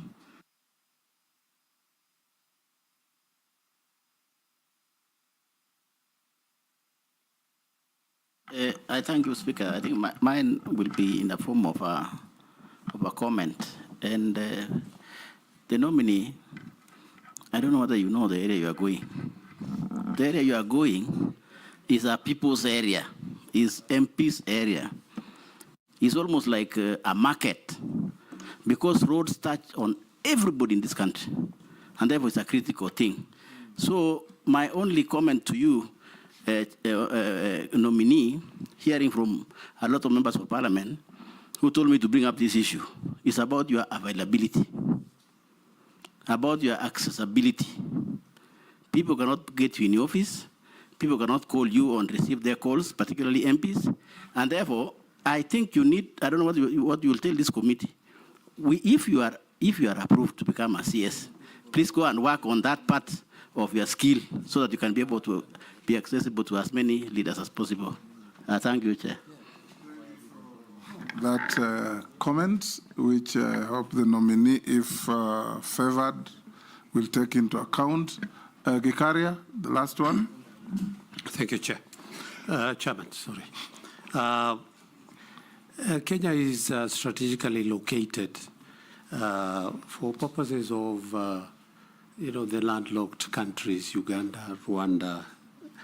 Your predecessor, when he was here 20 months ago, there was this aspect of delay on the road by the way bridges, police roadblocks, the bumps on our road, and so many other issues that occurred to that. As you've said, told us about the transport management system, where as an individual using a personal car, I might divert and go, but trucks will not have that choice. They will just have to stick because there are those way bridges, and that delaying the traffic to our neighboring countries to a point that there was a time they were threatening to use other routes for them to be able to. In line of that, maybe what policy have you put in place, even to address the first phase of addressing the great North Road, that we were going to have a dual carriage from Rironi all the way to Mau Summit, and then thereafter onwards all the way to Busia.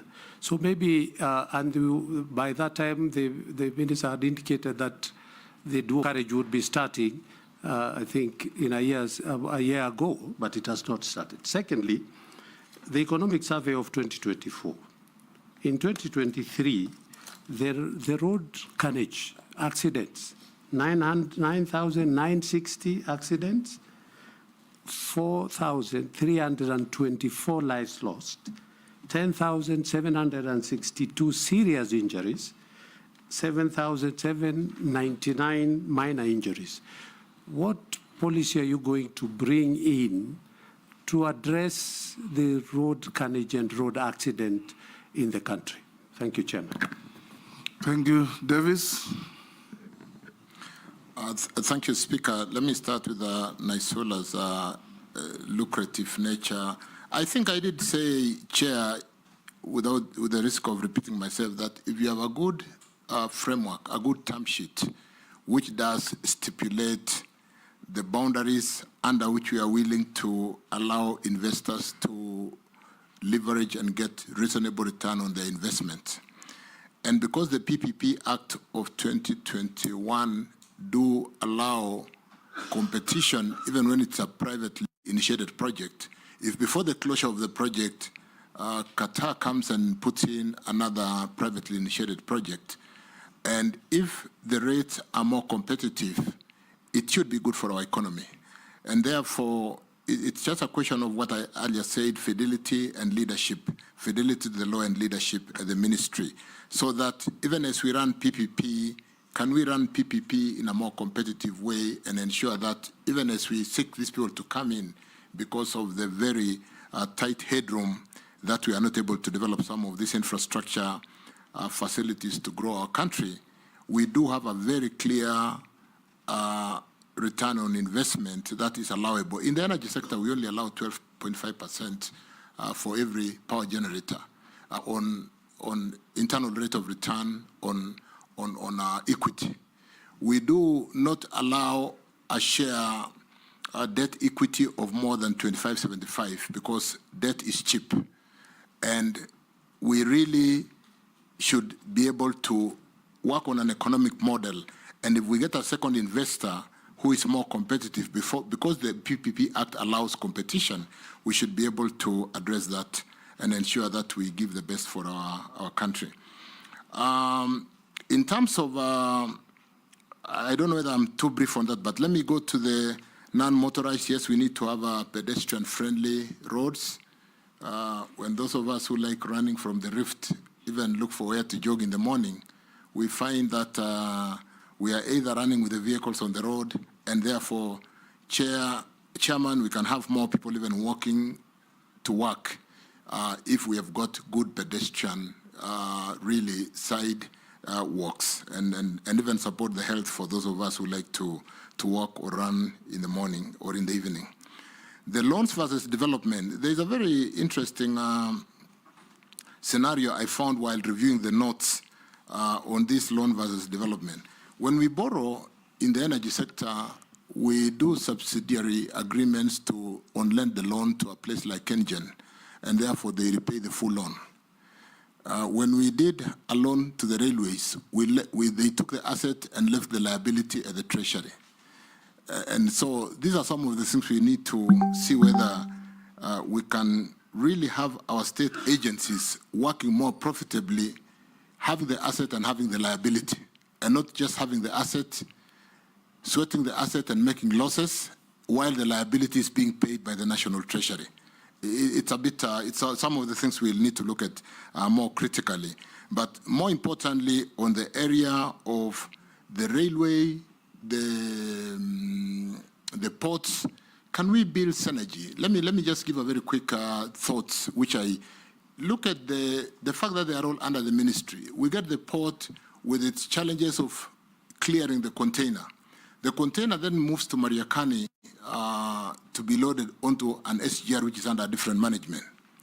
It comes to ICD, which is a port facility.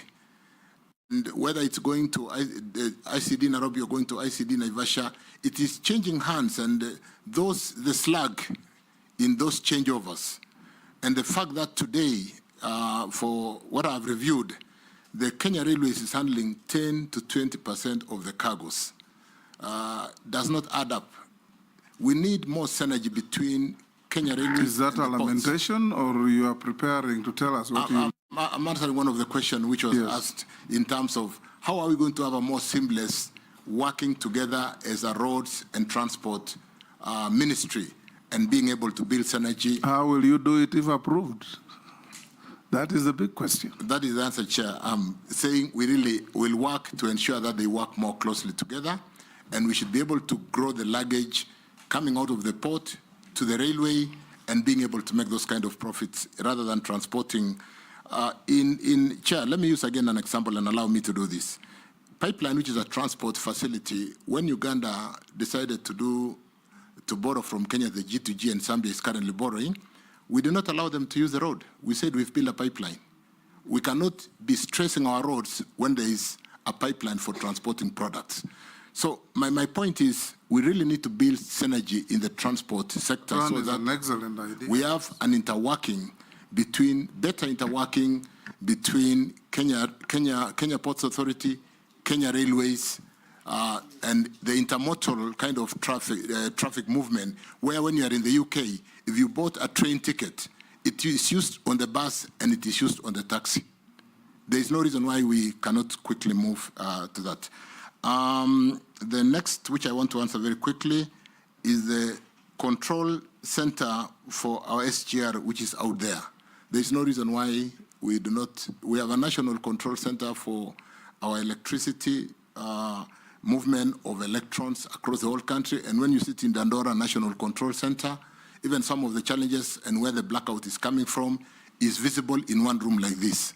There is no reason why we cannot work together with our partners and ensure that that employment is shifted to Nairobi and we can watch our SGR from Nairobi, from Mombasa, from Mariakani, or wherever the National Control Center will be. Because you make a very good point and a bit of land. Just a comment, don't belabor it. I learned a bit in REREC that I also saw a few, so I'll operate a fairly good open door policy for the members of parliament. Gikaria, the landlocked, there is no reason why we cannot afford to play that game. Mombasa competition does not come from within. It comes from Dar, it comes from Djibouti. We need to be fast. Otherwise, we'll see our cargoes going to Dar. We'll see them going to Djibouti. They are trying to build the other port up, Tanga in up Dar es Salaam. So we need to be competitive. We cannot afford not to open the road quickly to ensure that the movement of the outbound goods do give competitive advantage to our neighbors and that they don't have to go to competition outside Kenya, because that's how we lose jobs, that's how we lose opportunities. Economic survey for accidents, Chair, I'm aware that we really, in this day and age of technology, and like I said, when we have the electronic licenses and all the cameras that I'm told they are being installed in various points on the roads, we should be able to address this. Let me look at that and see how more in this day and age we can employ technology to reduce accidents, to revalidate the drivers, to have, I'm told, the inspection, the vehicle inspection center, we have got so many, only 2 are working. And we are still training our drivers on the traditional manual board. There is so much room for improvement. We cannot afford to be losing lives in this day and age through careless road accidents, which we can monitor and bring and reduce that mortality significantly. Thank you, Chairman. Chair, the Rironi Mau Summit Road, do courage. I've also answered that, Chairman, because Rironi Mau Summit is one exit into. That is the road that Junet asked. Into Uganda? And it was absolutely. Nominee, a few people have asked me to put the following to you. Tanzania is doing an electric SGR. If you are confirmed, will you speed up the extension of the SGR from where it is to Malaba, Kampala, arriving ahead of Tanzania so that you secure your cargo through Mombasa? Number 2, Kenyan from, I believe, Meru region. Will you consider upgrading the Nithi-Kila Bridge so that you avoid accidents? Another one says, will you build toilets along highways to stop Kenyans from defecating in our trees and forests. Another one says, were you involved in the saga of the oil tanker concerning Jerry? Another one says, what affirmative action will you do for local contractors? And will you enforce the law on local content in contracts with foreigners? Let me read another one from somebody who says, asked Honorable Chirichir whether there is any PPP deal that he signed in the Ministry of Energy, and if there is one, what are its terms? I have one here too. Yes, the last one. Can you ask the cabinet nominee, David Chirchir, why there is huge cases of electricity brokers hacking smart meter codes in the country to destabilize the electric grid and to cut power bills? Mr. Speaker, one person has sent me, Ministry of Transport gives PSC requirements for engineers, hence they only advertise engineers registered by EBK, and they don't include KETRAB, which is Kenya Technology Registration Board, who are graduates in Bachelor of Technology in Civil Engineering. What will he do about that? Take 5 minutes to respond to those. Chair, maybe he could also respond to one. Yes. The one for the toilets, I also got it. What he will do to deal with, is asking, ask CS Chief. The first one was on Kera, on the stalled contracts that you answered. How is he going to avoid loss of public funds that is paid to contractors as interest accrued as a result of delayed payments of IPCs? One more, Mr. Speaker. This one of toilets is very serious. This one says, as the CS, both LAPSET to Uhuru government have allocated 10 billion out of the 18 billion meant for Lamu Garissa section. The Kenya Kwanza government has so far allocated only 35 million for the last 3 financial years. Right? We have one more nominee to come, and it's 5:45. SGR, we have a development fund called Railway Development Fund, which collects about 36 billion annually. This is an area where we need to quickly look at how to secure that fund so that we don't use for some maintenance or some small developments, and therefore be able to, with 36 billion revenue, which by law is designated for development, we can borrow against it and then be able to support the Naivasha, Kisumu, Malaba very quickly. And I'm aware that Uganda are trying to really work with us so that we can get more goods and even support the kind of cargo, the volume cargo, and make Kenya Railways more profitable. So that's an area which, like you said, with competition coming from outside Kenya, we need to quickly work on that, Speaker. Nithi Killer Bridge, I honestly thought it had been done, so it will be on the priority list. It cannot be called a killer bridge. It's not a good name. The toilets along the highway is very progressive. I don't think it's expensive to locate toilets in between towns. And like you said, it's something we can look at. It's not an expensive investment on our major highways. And therefore, you see the modern petrol stations in Total, Shell, Rubis having very nice modern toilets. We can be able to support that investment and ensure that on our highways we do have very good facilities for people to. It could be nice in terms of even people stopping and stop driving under pressure and causing accidents. It could actually reduce accidents by certain levels. Njeri oil deal was disposed in court. It was a very interesting case of somebody making a claim on a cargo that left Saudi Aramco, and that went to court chair. Nobody had involvement in Kenya. It was just some fraudster who wanted to be smart, because I think all the papers were just photocopied, and we did support the investigation and close the case, because it was really presenting a very bad picture under the G2G, and it was bound to interfere with the supply of oil products into Kenya if we didn't work hard together to close that issue. Affirmative action on our local contractors is something I've talked to. It is a very topical issue. It's something, it's coming from outside, it's coming from within here. We need to work on that and ensure that our local contractors are supported and there is no capital flight, because we should be employing our local Kenyans. The law on local content is something that really, with the clinker industry, really working on the kind of duties that we have levied on imported clinker. We should be able to use more of our cement. It is very popular. We are getting more of investment. Industry could easily be growing from 7% GDP to a higher number if we support the local content. It can support our industry and goes further to answering the question of employment of our Kenyans. PPP on energy signed.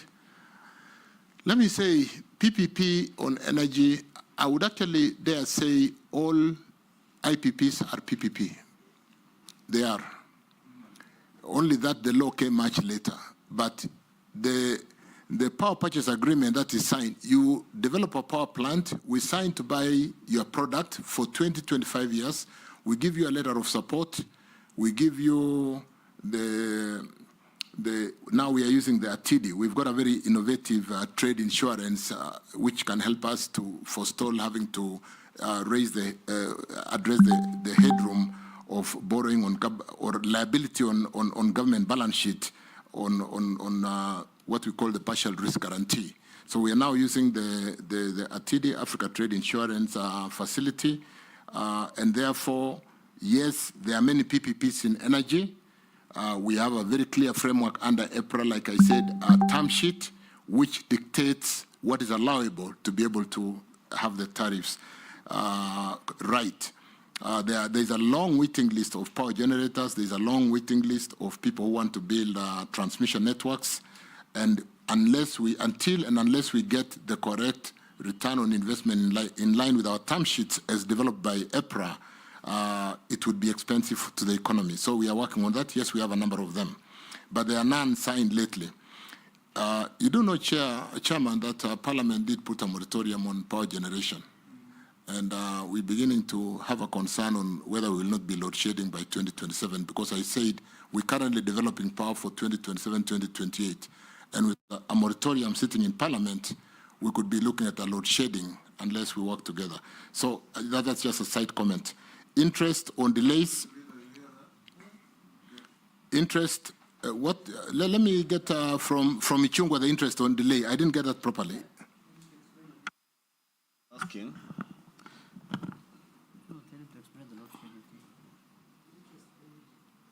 You're asking what you are doing to, these SMSs are too many. How are you going to avoid loss of public funds that is paid to contractors as interest accrued as a result of delayed payments of IPCs? Thank you, but because I realized I skipped one on the PSC registration of engineers who are employed as technologists, I want to assure members that in numbers, KenGen, Ketraco, Kenya Power employs a lot of technologies. I would really need to check if I was still the minister today, but I will put it in my handover notes to my colleague if it's confirmed, to ensure that we clarify that area of the Kenya technologies, because there's a registration board for the technologies, and there is no reason why it is not the engineers who really do the conductors and who build the network. It is these technologies. It is for transport. So it's an area where I will basically follow up and check and confirm that we don't have any bias. The interest on loans is something we've really prosecuted, and I want to, without really disregarding that question, confirm that we did say the bending bills of 166 is made up of about 97 billion in principal and 60 billion in interest. it is in our interest, Chair, to ensure that we very quickly address the payment of these pending bills and put in a mechanism to ensure that the pending bills challenge, particularly for these ongoing projects, is addressed so that we do not have to pay that kind of money.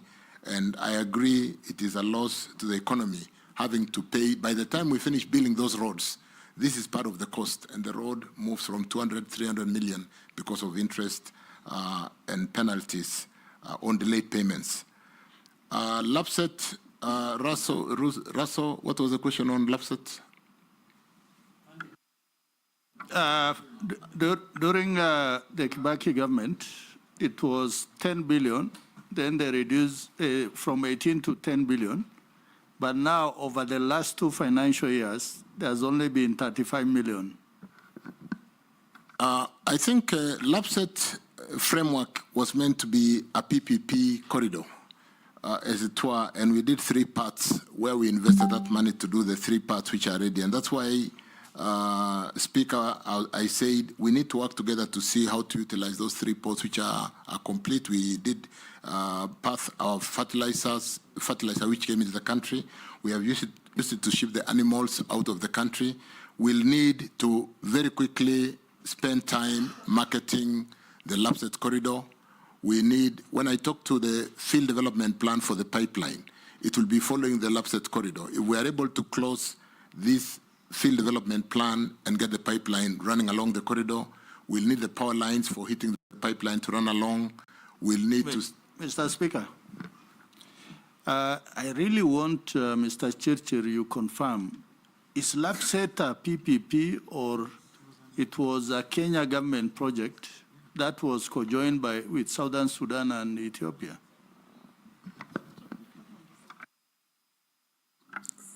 So, Chair, I will confirm when I go to office. But for now, let me not make commitments because, like I said, it's a very important corridor that Kenya can leverage. It was conceived as a project between Kenya, Ethiopia, and South Sudan, and partly Uganda. That's why when it was launched by President Kibaki, and I was the foreign minister, Mele Zenawi from Ethiopia was present, Salva Kiir was present, and Museveni sent somebody. It was a dedicated port and corridor to be co-developed by these countries. And so let me follow up. Like I said in my earlier comments, it's a very important corridor. It helps us to open a new development corridor.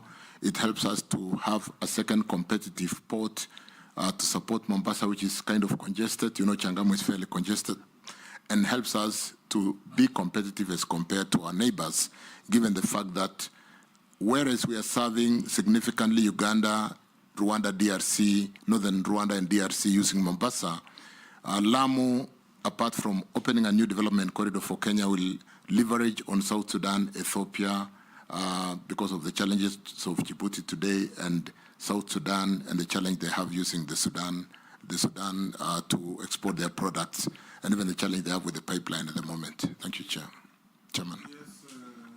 In just 2 minutes, can the nominee, you said 2027 we may go to load shedding. Just tell us in 2 minutes, now that you're leaving that ministry, what do you mean? He said Parliament put a moratorium on the development of new power projects.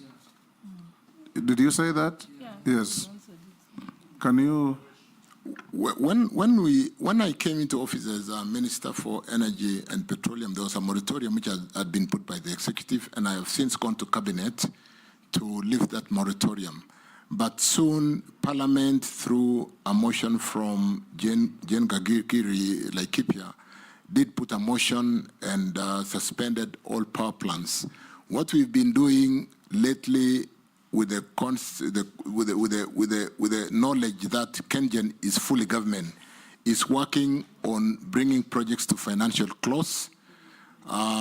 We really need Parliament to help us, and maybe we need to spend more time with the majority leader to see how we can address whatever challenge there was, have we addressed it, and therefore the moratorium should be lifted so that we can license. And then, Chair, like I said, there's been, from the challenge of the year 2000 when there was a major drought and we brought most of the expensive generators, most of them are expiring, and I've talked to the three where we are not renewing the request they have made because of the challenge of cost. But more importantly, we need to bring more geothermal, You already said we need to that. bring solar, and we need to bring more wind at very competitive price to really give advantage to this economy. Thank you, Chair. Thank you, nominee. We're coming to an end. Let me ask you only one question. Assuming that LAPSSET does not take off, we have invested heavily in Lamu. Would you consider, if we gave you favor to become the minister, to give meaning to the investment in Lamu by developing a rail line for cargo haulage from Lamu to join the main rail line either at Voi or Mariakani, so that cargo, that instead of being diverted from Mombasa when it's congested to Dar es Salaam, you take it to Lamu and you haul it to Voi or Mariakani and put on the existing rail line, either SGR or the old standard gauge, and be transported to Nairobi and beyond, so that we cannot wait in anticipation, like the famous hyena syndrome of thinking the hand will drop when it will not, waiting for LAPSSET, which is dependent on other jurisdictions and other countries. We can still make Lamu work with the least cost development in the manner that I'm proposing to you. What do you think? That's a great idea, Chairman, in terms of leveraging on the investment of the ground in Lamu already. Lamu is a deep port sea of about 17 meters. We can bring fairly LR2s, very big ships, which can reduce the cost of shipping and ensure that it's a great idea, and that's one thing I would certainly pursue. Very good idea. The distance from Lamu to whether out into Voi because you don't want to go to Mombasa because of congestion is just slightly over 150 kilometers, and that doesn't sound like it's a long distance. In terms of way lift, there will be no heavy way lifts. You'll be passing through the way the park. lift is not a challenge. Yes. We come towards the end. Davis, I ask you a few mundane questions that are nonetheless very important.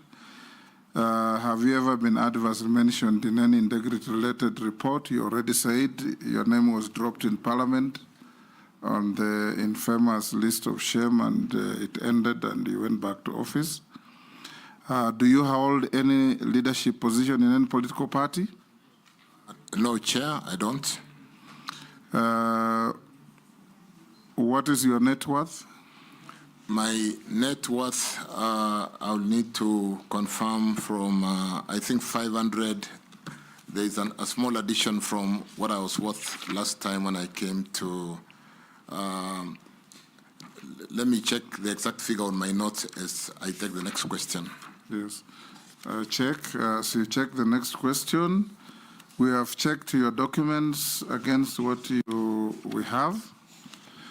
We find them correct, except you'll have to look at your year of birth. One of the documents says you are born on 30th September 1959. Another one says you are born on 30th September 1960.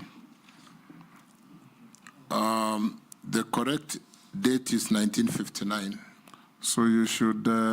It's just the way I think some of. Just look at your documents. Absolutely, it is. Underline. Yeah. It's not fatal, but it's important. I'll do that. I'll do that, Chairman.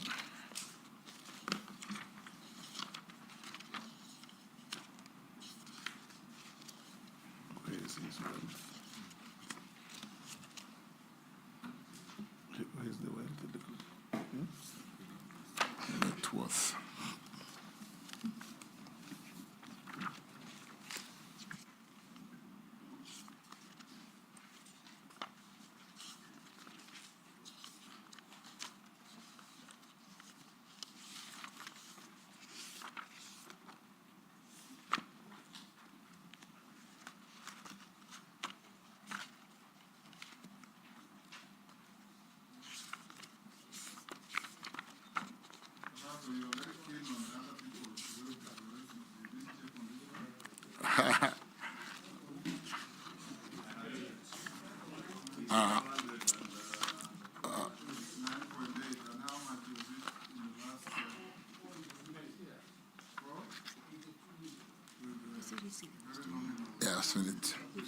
I've seen it, Chair. It is 509,800,000.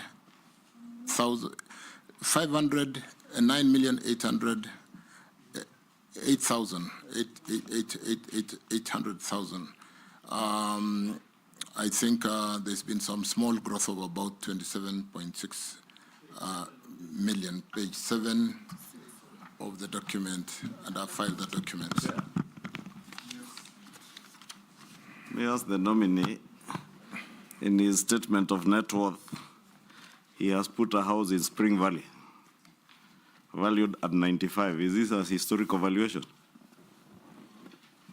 This is an historical valuation. It must be a very small house. In the short time, I've not had a chance to revalue. Spring Valley.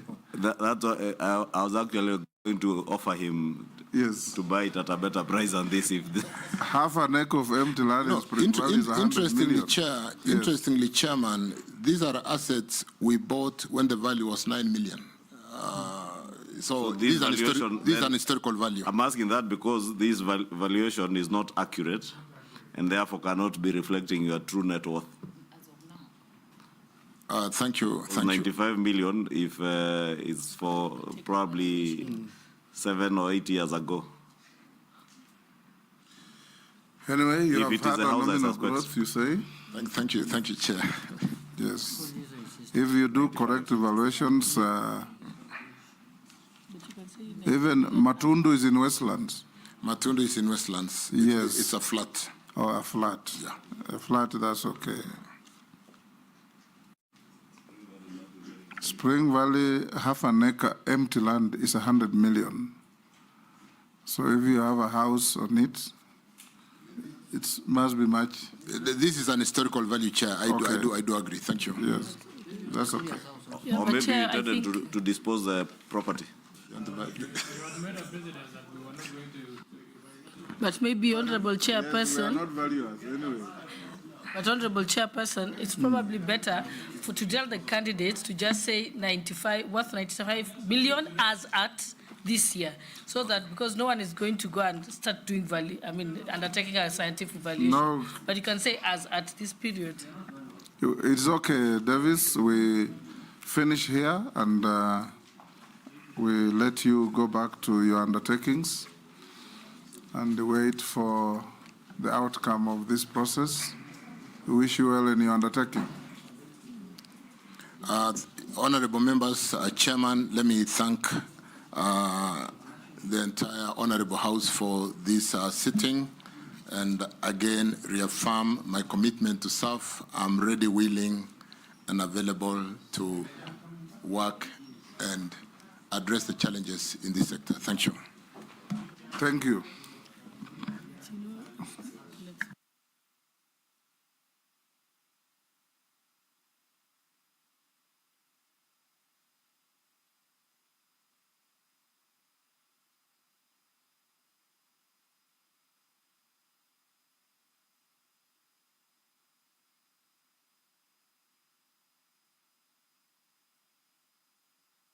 Members, we have one more to go.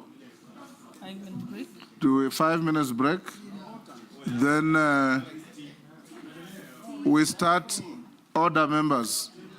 We start at 6:15 and stop at 7:30. So those of you with preambles before questions, you are put on notice.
you.